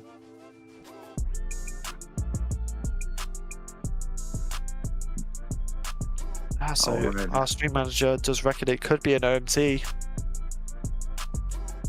As it could be. Now, we are looking at very similar mistakes, as he points out. Our stream manager did just point out that, yes, there are very similar mistakes through this decel zone, you'll see, but the one thing that I think differentiates it is I think Nicholas, yes, he dove in and backed off, but there is contact made by Cameron Mustard. Now the thing is that contact doesn't seem to disrupt Nicholas too much, as they do manage to get pretty quickly back onto line, but that'll be up to the judges to decide if that's going to be still a serious enough bit of contact enough to maybe offset the mistake that Nicholas made in his chase, but it was pretty sizable, so we'll have to see. They may be equaling mistakes. For sure. I mean, yeah, I do think that it could be an OMT myself at this point. It's a weird situation because you have Nicholas almost over-rotating going into 6 as well. It's quite a scrappy set of runs here so far. I mean, it starts off clean, and as it goes into the slowdown, it just kind of falls apart between the two of them. So to say, it honestly would be kind of nice to get an OMT out of this battle, almost watch these guys kind of return to form and get a bit of a cleaner battle out of both of these guys. It'd be nice to see that OMT. Now, it could go one of any of those ways, but absolutely, we'd love to see that one more time battle. I'm sure all of us would, just to see these guys get back to their top form. We'll have to see. Judges are taking their time. Speaking of which, and yes, it is an OMT. So we're going to get them with fresh tires and get them back out onto the line.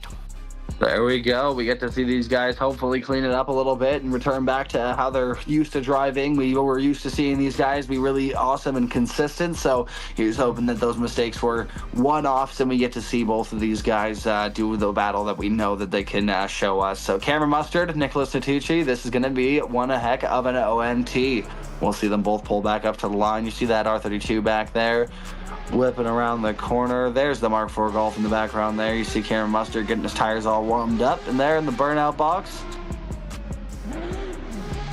You see the Mark IV Golf doing the same behind him. Cameron Mustard pulling up to the line. Nicholas Natucci behind him. We'll get to send him for this one more time battle. This is going to be exciting. One more time means that both of these guys have that second chance, which is a rare thing in competition. So let's see. We get that second chance to watch these guys up their game a bit. So Cameron Mustard, Nicholas Natucci. The lights will go red, 3 stages, and then they go green. Cameron Mustard fires out of that start chicane with Nicholas Natucci, hopefully nice and tight in chase.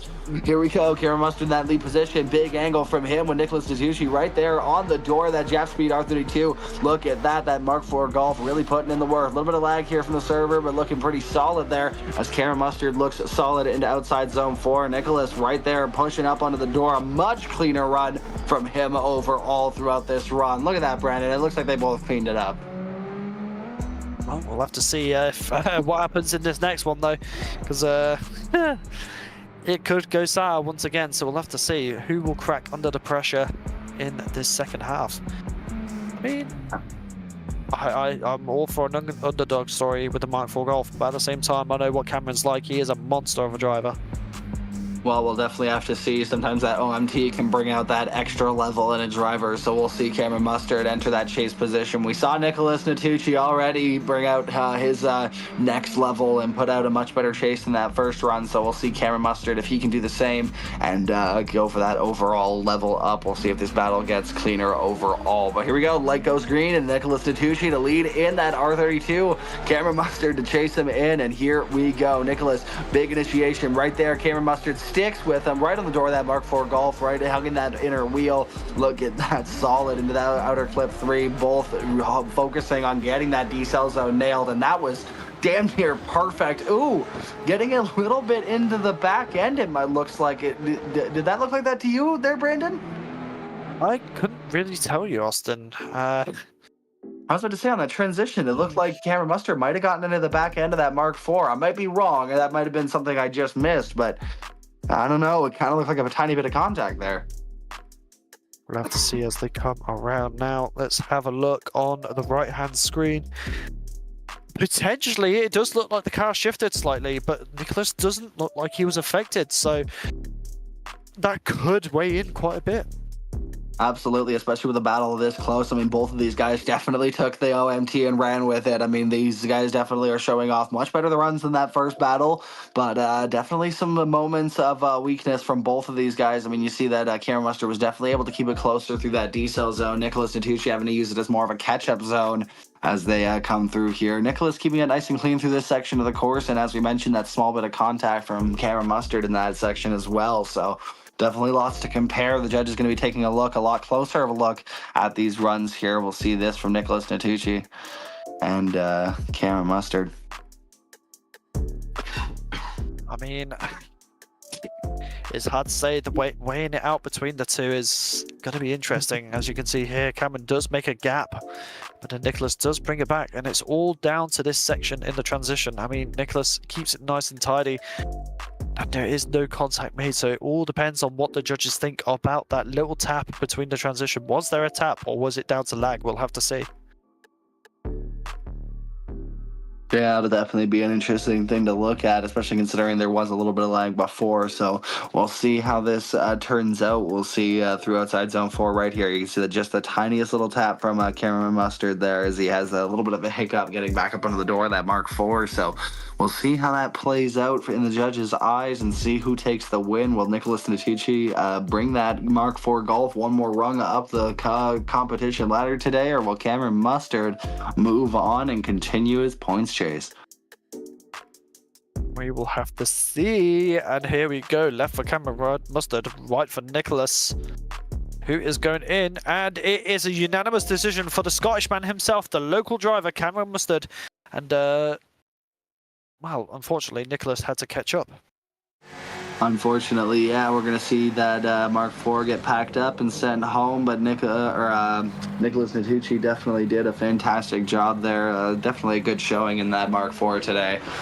Great job for that final round of the season for him. But Cameron Mustard moving on to that top 4, and we'll see who gets to join him here. You get the ketchup joke. Oh, I thought you had... Did I miss a thing? Did I miss it? Yes, you did. Oh, I can't no. even say it again now because it will lose the effect. Oh, you said you said a ketchup and his name's Mustard. I get it. Oh. Alright, now that you say it like that, it sounds even worse. But cheers, mate. Making me self-conscious. Oh, it's all good. We all have our flops. That is true. Especially when I was against Ian, but here we go. Ian chasing Kid Louisiana. Oh, it looks a bit slow here from... What? Whoa! About to say, Louisiana in the lead position. Ian Koig trying to find the door of that A90 Supra, manages to get it towards the tail end of it into outside clip 3. But oh, big mistake from Ian. Can't quite keep that Corvette sideways behind the A90 as Louisiana is still putting down a solid lead run. But Ian just looks like he's really gripped up in that car. I mean, Do you know, it was interesting, but I was trying to figure out what was going on off the start line, because it looked like Louis was a bit slower than Ian was kind of expecting. And as he started to launch down towards the initiation, Ian kind of got caught with his toes hanging out there, and got gapped on the straight. But obviously, as you can see, Ian just struggling in the chase, trying to get into that slowdown. But we'll have to see what happens when he's in the lead with Ian in the Corvette, Louis in that GT80. Oh my God, that 890 was flying on the initiation. Louis and Nat really putting on some good form today, but maybe just making a bit of contact there, but manages to work it out there as he comes around into the transition on 5. Look at the transition for Louis and Nat, kind of holding him back a bit there, but manages to push him across the line. Louis and Nat, where was this last round? Louis Zanata is definitely on a mission today. He says, this is the final round. I got to make sure that my name is out there. He may not be driving his own car, but he is driving as hard as he ever would if he had one. So he's driving this this pack car, and he is doing it very well. Look at this, going up against Ian Koenig. A little bit of a tap there. It looks like it might have been. It's hard to tell, though, with those camera angles. We'll have to see if we can maybe like slow it down, or maybe just get a better, closer look at it at some point. But both of these runs still looking pretty solid, with Ian Koenig having those mistakes in the chase. Definitely going to be an interesting one here. You'll see that Ian Koenig just kind of, struggles a little bit, just maintaining proximity throughout the course. It looks like once he does get close, the car has a bit of issues with grip. You see him come into this corner, and it's just, he lunges in, and he can't quite keep the car sideways, and then by the time he does get transitioned, it's almost the same story through here. I mean... Oh God, it's going to get crazier and crazier, and there's going to be more interesting kind of mistakes being made through the rest of the competition. Now, it's either going to be pinpoint accuracy, or it'll just be absolute drama. There's no in between. No, absolutely not. Not with SVDS. All of these drivers are competing tooth and nail, doing everything that they can. So it's either they're going to be perfect, or if one of them's off, they're going to be throwing swings, just trying to do as much as they can to make points throughout the battle. Indeed. At this point, it's just whoever can get the most points to finish off the season in a better space. We'll have to see. I mean, I'm hoping I got a bit, but it's left for Ian Koenig, right for Louis Zanata, who is going into the next stage, and it is Ian moving on. So that's an interesting one. That's an interesting call. We may have to drag a judge up here, maybe try and get some explanation, some expansion on that line of thought. We'll have to see. Maybe try and get Ty up here once more. Ty's been one of our judges that can explain stuff. He's been our guy. He's been doing it most of the day today. We'll see if we can get him up here.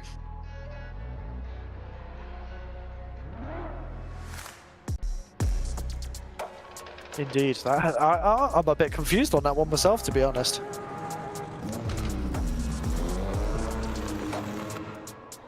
I think we're going to get one of our judges up here in a second, and we're going to try and get an explanation on that call. Just because that one was definitely an interesting one. We'll have to see if maybe there was something we didn't catch up here in the booth. And here we go, right on time. We have Ty from our judges panel here, and he's going to explain what was going on with the call between Louis Zanata and Ian Koenig. Yeah, so it's in Louis's lead in the D-cell before clip 4, where he was in neutral for about a second or two. Now I see. Oh, okay. So you can see the smoke line kind of disappear from Louis Zanata for a moment. It was almost something you kind of couldn't see there for a second because of Ian being in front of it. But now that you pointed out it, you can see that. Yeah, and that's pretty much what dictated that call. Okay, so it ended up being Louis' fault. Okay, all right. Well, we appreciate it. We thank you very much, Ty. We always appreciate when our judges come in and clarify calls like that, because once again, up here in the booth, we might miss stuff. So thank you very much, Ty, once again for coming in and clarifying. Yeah, no problem. Alrighty. Well, with that, I believe that means we have our top 4 rounded out. We're moving straight in, but here we go. We have our first battle is going to be Vitaly Isev versus Daniel Andrev, and with Ian Koenig winning his battle, he is going to be going up against Cameron Mustard as well in the top 4. Ladies and gentlemen, this is the nitty-gritty. We are getting close. Can't escape an IRT battle in this series, can we? It never stops. And It never will. stops, and it's never not in the top 4, it seems. These guys are always pretty consistent. Yeah, they always seem to meet each other pretty high end in the competition. But we'll have to see as we have Vitaly Isev leading in Daniel Andrev. Both teammates, both IRT, both in BMWs, both in the same colours. So let's go. The IRT top 4 battle is here. Daniel Andrev pushing onto the front wheel of Vitaly Isev there. But knocking him off almost off on track. He's bullying him. They are absolutely pushing it today. And this is something that you'll see a lot from Daniel Andrev. He will just push his teammates around because he can. And they do it for fun. At this point, they're just going as hard as they can and having as much fun as they can. This is what it's all about, ladies and gentlemen. Absolutely. We love to see our drivers having as much fun as they can out on track. Competition-wise, it may not work too much in Daniel Andreev's favor, but we'll have to see what was causing the contact. Maybe Vitaly had a slowdown or something we didn't see, but we'll have to see how this goes on the flip side with Daniel Andreev now coming into the lead position and Vitaly Isev in the chase position. Just as you said, Brandon, you can't avoid an IRT Final Four. No, you cannot. I do think that was a classic case of Daniel just bullying Vitaly as always. But here we go as they come around once again. Vitaly's just wheel to wheel coming around towards out of 3 now, doing an excellent job in the chase. No contact being made so far as they come around out of 4. It's just absolutely immaculate in this run so far. And I think at this point, Daniel is just saying, you know what, just have the points. Let's get you into that final and get that points gap as big as we can.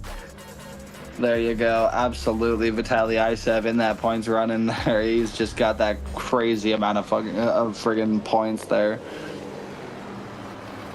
That is just silly. Oh, we love it. We love watching those two drive.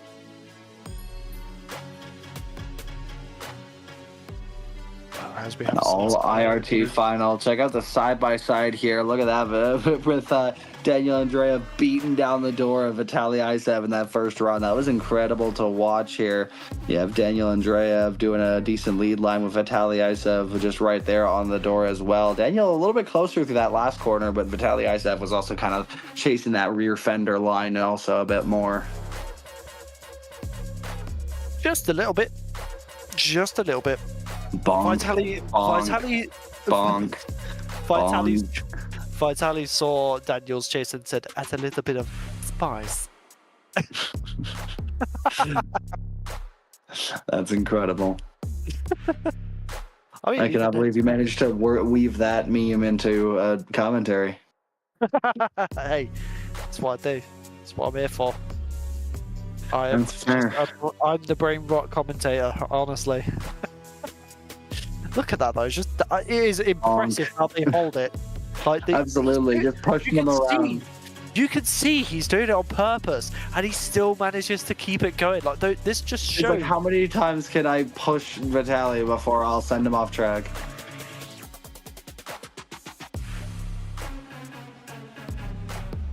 So potentially it could be beef from VDM. Vitaly beat Daniel, so Daniel is just getting his own back. There you go. Just bullying him. Daniel said, hey, you know what? Maybe you've got to win in this one, but I'm just going to repay you with some door taps here. Bang, bang, bang, all the way down the first run there. That was really incredible to watch. Oh, I can guarantee you that it's just, there was definitely some, if there was team comms, we would definitely not be able to show them in this particular set of runs because there would be a lot of profanity, I think, between the two. Oh, that would be crazy. Although that is something we like that would be really cool to see come to drifting in general. Would be doing team comms, kind of like NASCAR does over there. A bit like Formula 1 as well. Yeah, that'd be really cool to hear. Although at the same time, it'd be so weird. It would be a very weird thing to see, but at the same time, we're so unserious in drifting sometimes that it just become a bit of a mess, to be honest. That's fair. I guess you couldn't really market that stuff to sponsors.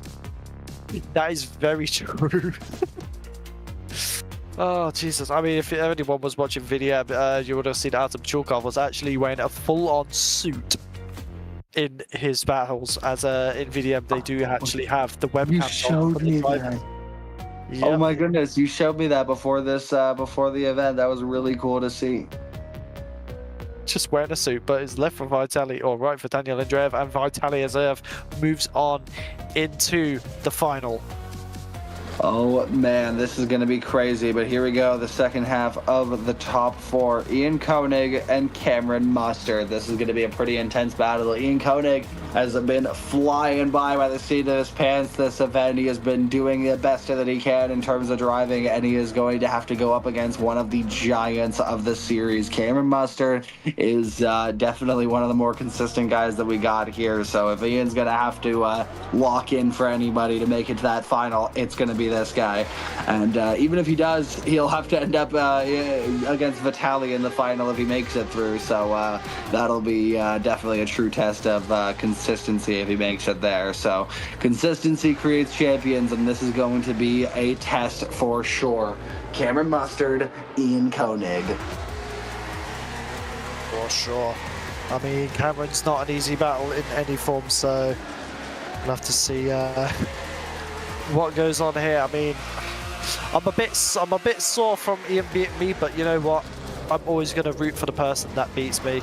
But at the same time, Cameron's a good friend, so it's also one of those where I'm struggling to kind of root for someone here.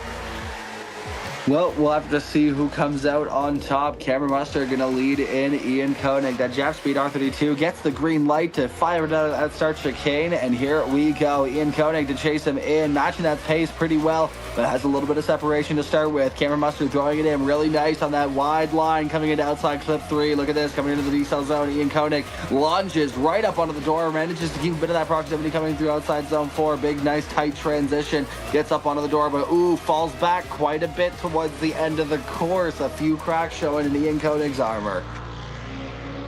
Ooh, for sure. I mean, Ian was saying to me before we went out into my battle that he was struggling a bit in his chasing, so it seems to be his leads is where he's definitely excelling the most. So we'll have to see if he forces a mistake out of Cameron. Absolutely, and here we go. Cameron's going to have to come out here and throw down a pretty decent chase here to solidify if he wants to get into that top four, or final, sorry, we are in top four. And Ian Koenig's still got a shot here. He's got to force a mistake out of Cameron Mustard and throw down one hell of a lead line, so we'll see how this goes. See the lights go red, 1, 2, 3, and they go green. Ian Koenig has the green light to fire it out of that start chicane, and Cameron Mustard to chase him in. Here we go. Ian Koenig, big initiation. Cameron Mustard, a bit of separation as well, just like the start here, but Ian Koenig having a bit of a correction there coming through that first corner, but looking pretty solid going into the outside clip 3. Cameron Mustard hanging back a little bit, perhaps thinking he's got an advantage when his spotter's talking to him in his ear, telling him, hey, Ian Koenig was a bit sloppy on the chase, so be there, but don't be crazy. And Cameron Mustard definitely threw down a pretty solid chase run. Oh yes, Cameron's just doing what Cameron does, and it is it is Mustard time, that is for sure. And as you can see down the side by side, Cameron getting the cleaner dive onto there, but kind of almost over angling and not being able to match the angle properly, but manages to get into that outside zone very nicely. But Cameron just trying his hardest to get on the door, as you can see there, just closer towards the last half of the track as well. So we'll have to see what Ian see where Ian gets.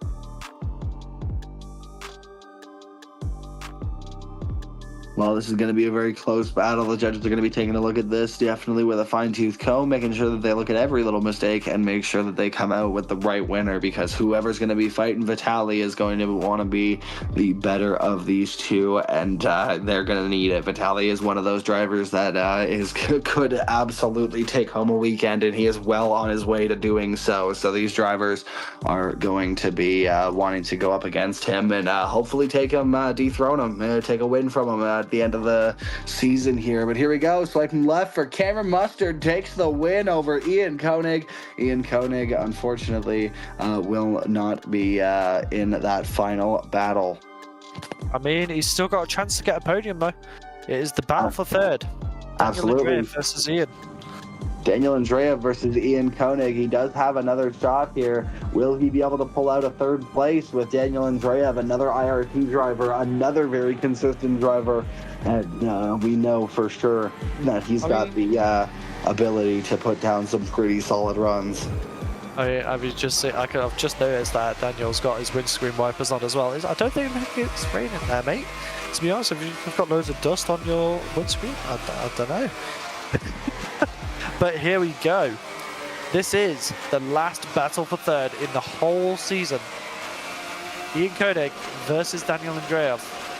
Who's going to come out and get that last podium spot? Daniel Andrev, Ian Koig, the light goes green, and they're off.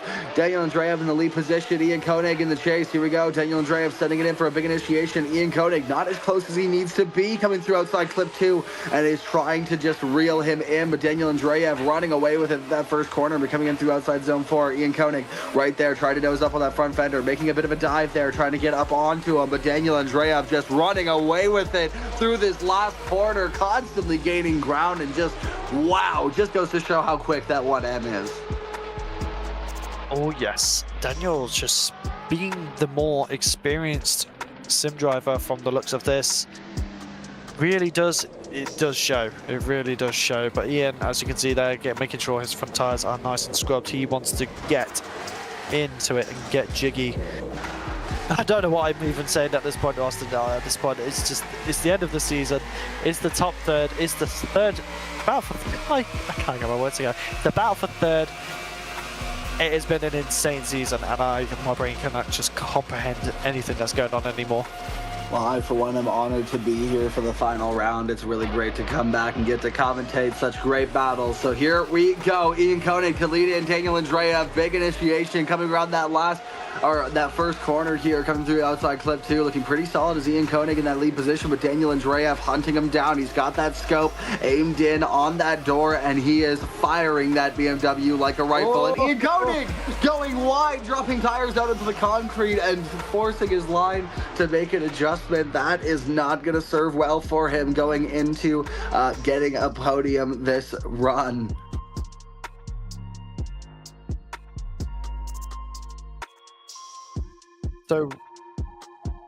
So we are going to be revealing at the final results after the final who got this battle. So we will be moving straight on to the next battle, unless it does go OMT. So we'll have to see. Have we got a decision, or do we have an OMT? We'll have to see. If we have an OMT, obviously we'll tell you, and they'll go for another battle. But if we don't have, or if we do have a decision and they have a winner out of this battle, we'll let you know when we get to that podium. We are excited to get to that podium, but we still got one more battle to get through. We'll have a decision made for this one. And then we got to see Vitaly Isev and Cameron Mustard. Two of the biggest, I'd say, heavy hitters of the series are going to be duking it out one last time for the final battle of the series. Indeed. Question is, do we have a decision? I think we do. We have a decision, so we are now, ladies and gentlemen, and everyone in between, this is your last battle of the final round of the Scottish Virtual Drift Series, brought to you by STRO M Wheels at this Drift League collaboration event. As you can see, Daniel Andrev in the back there. One thing we would like to say is a massive thank you for Drift League GB for collaborating with us to bring you this amazing round on a new track. The first time we have ever gone from Driftland, and here it is. It is Vitaly Isev versus Cameron Mustard. Team RT versus Team Jam Speed, BMW versus Nissan, R32 versus F22. I could keep going, but we can't until it's and it is the number 1 and 2 qualifier of the event. So let's get it going, ladies and gentlemen. Your final battle of this season. Here we go, Vitaly Azeev leading in Cameron Mustard. Here we go, that P2 on the door of Vitaly Azeev from the get-go. Cameron Mustard absolutely on a masterclass of a chase so far as Vitaly gets a little bit of a gap go, but into the decent. Incredible! Onto the door, front wheel to front wheel as they now transition through. Perfect there from Cameron Mustard as they come around. Vitaly absolutely on it, on the lead as well as they come across the line. Oh my god, Austin, what a first half of the battle. What I can't. What a battle from both of these drivers. Cameron Mustard putting on the most masterclass chase I've seen from him, I mean, ever, really. I mean, all day, ever. Like, Cameron Mustard just, like, completely just always there, knocking down the door. He knows he's got to be as perfect as those IRT drivers, and that is exactly what he's trying to do. He'll have to do the same in the lead, though, as we know that Vitaly Azeev is also a monster in the chase. You'll see the lights go red, the lights go green. Ladies and gentlemen, the final run of SVDS. Ladies and gentlemen, let's send it! Here we go! Cameron Mustard versus Vitaly Azeev. Cameron Mustard on that outside wide line with Vitaly Azeev right there on the door. Cameron Mustard, that jab speed, R32, doing a beautiful job in that lead position. Vitaly Azeev right there, not giving him a bit of breathing room. Absolutely cannot even fit a sheet of paper between these two guys. Look at this. Vitaly Azeev is right there on the door of Cameron Mustard to finish out the run. What a final. No, I'm speechless. That was just unreal. That was absolutely unreal. I mean, look at this from Cameron. That was the most aggressive initiation I've seen all night. Like, that is absolutely insane. The only thing I can differentiate between them is the gap that was created right there coming into the slowdown. So we'll have to see what the judges think. But look at that from Cameron. This is the best form I've ever seen him on in SVDS, and I love it. I'm here for it. I would love to see a Scottish man win the final round of this national series. I mean, it's international, but let's be honest, it is the Scottish Virtual Drift Series, so it'd be poetic to see a Scottish man finish. But look at that from Vitaly, just absolutely on his door. He has not given him any inch of room to come off, and wow, what a fitting way to finish the season. I really hope there is a decision, because I don't want to see it go empty. This was the perfect end, the perfect battle to finish. Absolutely, and look at these drivers, barely a differentiable variable. Look at these guys. These guys are practically pinpoint accurate around this entire track. Cameron Mustard chase all over the side of Vitaly Azeev, but Vitaly also all over the side of Cameron Mustard. It is almost impossible to make a call between these guys, which is why I am very glad that I am not a judge. Scottish Virtual Drift Series continuing to elevate every single driver in here, constantly making every other driver better drivers, and everybody elevating in the process. It's constantly awesome to see this tight-knit group of drivers start really making progression. I mean, we've seen some of the craziest, tightest battles we've seen all season at this round, and it's not even our home track. I mean, it's all of these drivers are on a track that they've never driven on before, and now we're here, we're doing it. We had an all 80s qualifying, everybody was doing solid, and now we've got some of the closest battles we've had at all. I mean, this is incredible. I mean, we even had one of the actual drivers from this track actually come out and drive. What was his name again? It was Humes, right? Charlie Humes. Yeah, I believe. Yeah, Charlie. He was one of the real life drivers, I believe, that came over and started driving here. And that's really cool to see. Like, this is a really awesome final, and it's really cool to see all of the drivers here. And it's really awesome. Just incredible to see the talent on display here at SVDS. It never ceases to amaze me, to be honest. And, oh God, I feel so bad for... Yeah, I feel bad for the judges. I really do. Could it be an OT? Or have we got a decision? That is the question. Well, that is the question. We'll take a look down at the podium and we'll see what happens. Well, that's if we have that call. Indeed. I mean, that's the only thing we're waiting on right now. And Look at this lineup of vehicles. 2 IRT cars, almost as always, and then you got that Jap Speed R32 and that a C6 Corvette of Ian Koenig. Definitely an interesting lineup of vehicles here. 2 very different BMWs as well. The main. Oh god. Oh goodness. It has been a long night. Apologies. No, it's, Brendan Carter is ready for bed. honestly, it's been a crazy weekend, and it doesn't even stop for me because next weekend I'm going to the real Driftland to compete in our actual real counterpart in the Scottish Drift Championship. So that's going to be fun. But enough of that. I mean, look at them. They know they love posing up at the end of the round in the podium like that for me because they know I'm going to get shots of the cars for the after movie. This is going to be incredible. The round 5 after movie. I know you're going to kill it there, Brandon. Oh yeah, well, round 6. Do you mean the round 5? Round 6. Sorry, my bad. I got wrong. I do think the round 5 after movie was pretty good, but I'm gonna have to top it with this just the crazy level of driving that was happening today. Oh, Ian just getting a bit cheeky there with Daniel. Yes, it seems like IRT is starting to make a bit of a statement here.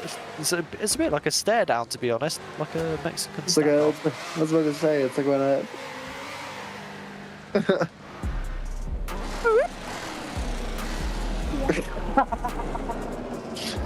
Brandon's mic cuts out as he tries to do it, and we get the funniest Mexican standoff we've ever seen.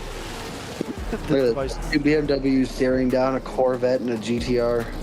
Oh, is that a decision we have? It is. So we have taking it down to the podium. So I think now all we have to do is go down into that group. We're just going to wait for everyone to get muted in the top 4, and while we wait for them to get server muted, we will head down there and get ready for our podium. I'm just going to quickly head down to the judges to make sure all prepared for our podium, and we will meet you in there. Alrighty, well, ladies and gentlemen, we await the podium celebration. Brandon heading down to the judges' chat, making sure we're all ready to go. And once we get this all set up, we'll head down to the chat. We'll have the judges announce who takes the win here at our final round of the SVDS. Ladies and gentlemen, it has been a crazy season to watch. And once again, it's an honor that I was invited to come back and commentate for this last round. I appreciate everybody for being so welcoming about it. And it's been really good being back. I cannot wait until we get to wrap up this final round. Again, well, like I said before, it's been awesome to watch the incredible amounts of talent on display here at this round, and I mean just in general throughout the season. I mean, everybody's doing way better across the board. I mean, everybody is just so crazy, just on top of their game. I mean, Cameron Mustard here has got to be one of my favorite drivers in general, and it's really awesome to see him come out here and show that the Scottish can still win Scottish Virtual Drift Series. So I've just been speaking out to our judges. We're just getting the final results locked in, and we're going to get everyone server muted in that voice chat, and then we'll be moving down into there very, very shortly. But as you can see, they're having a lot of fun. Our head judge, Rise, has gone in there, and they are starting to get server muted. So, on that note, excited to find out who takes the cake. Indeed. So I think it's time to move down. All right, let's do the thing. Let's get our podium.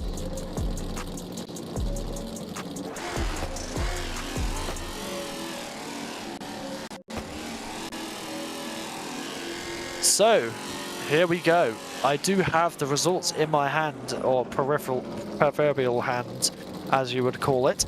So, where do we start?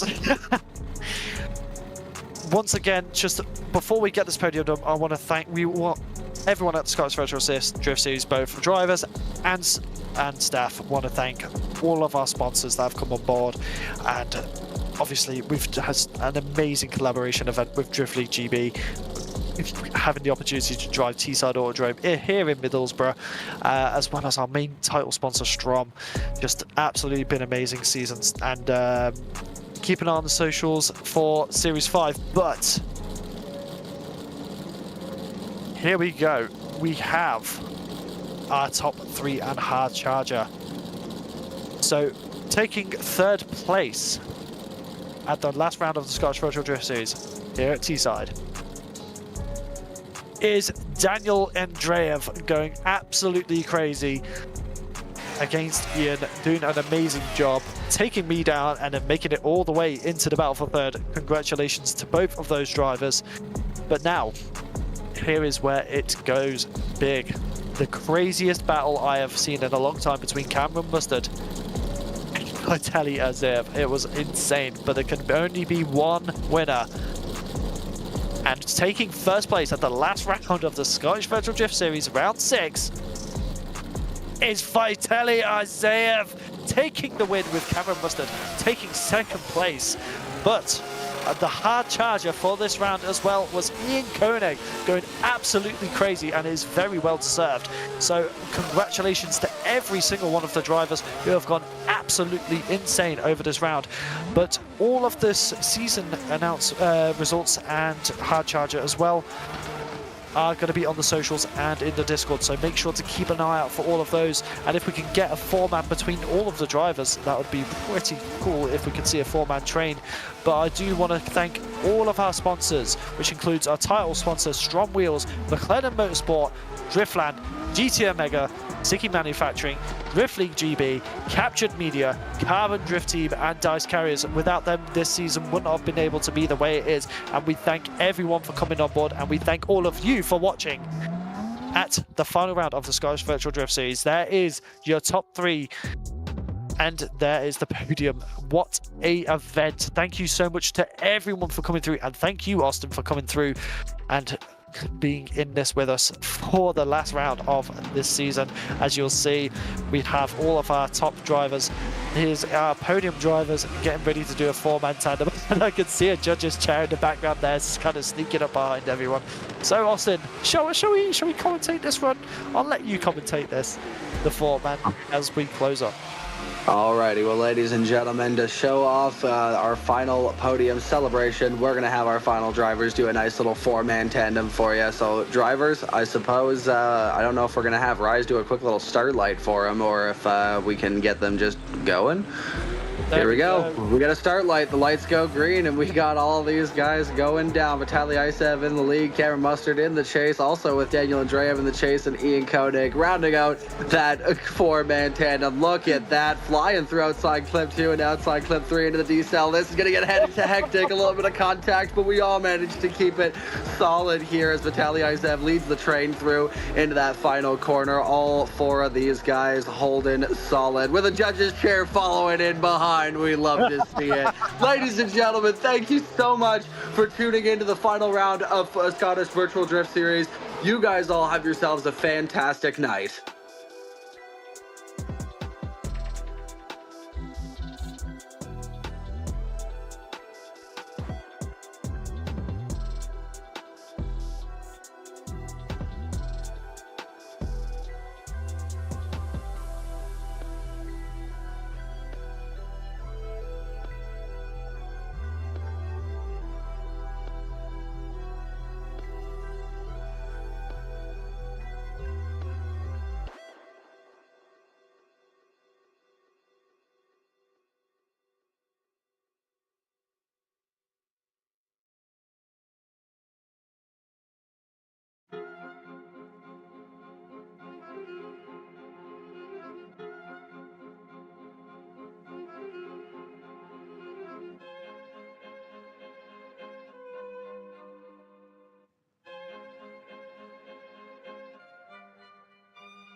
Me like I love myself.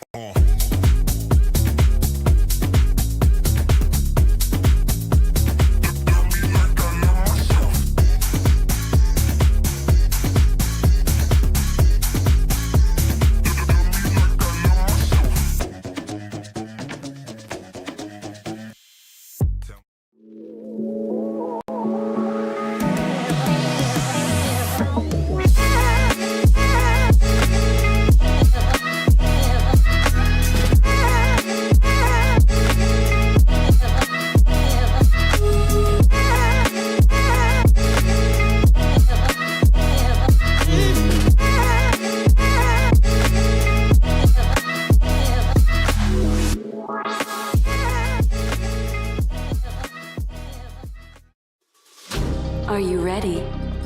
I'm ready.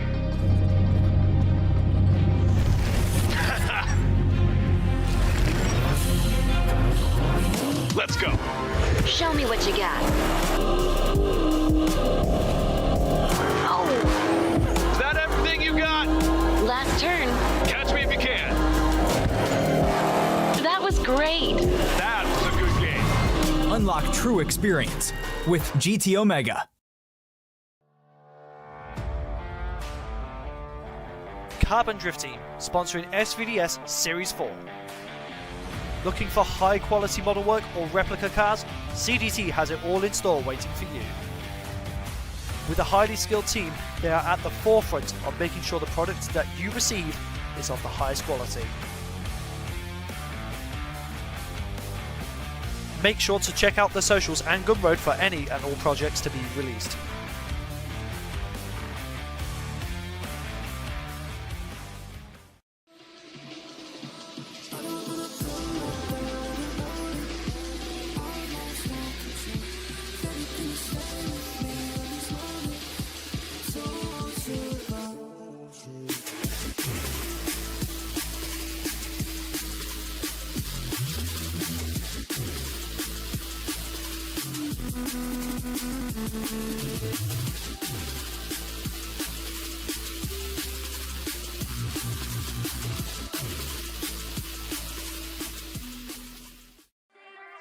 Would you feel better if I said that this time?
Omega.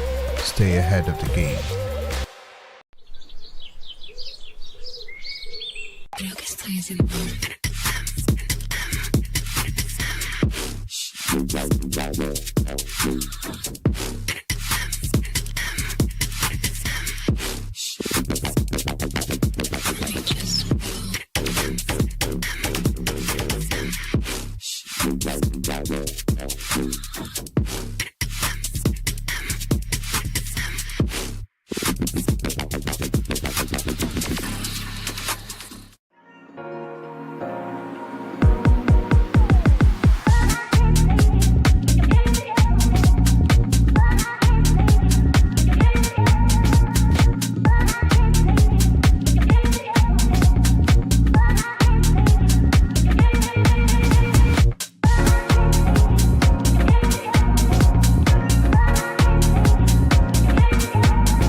Me like I love myself.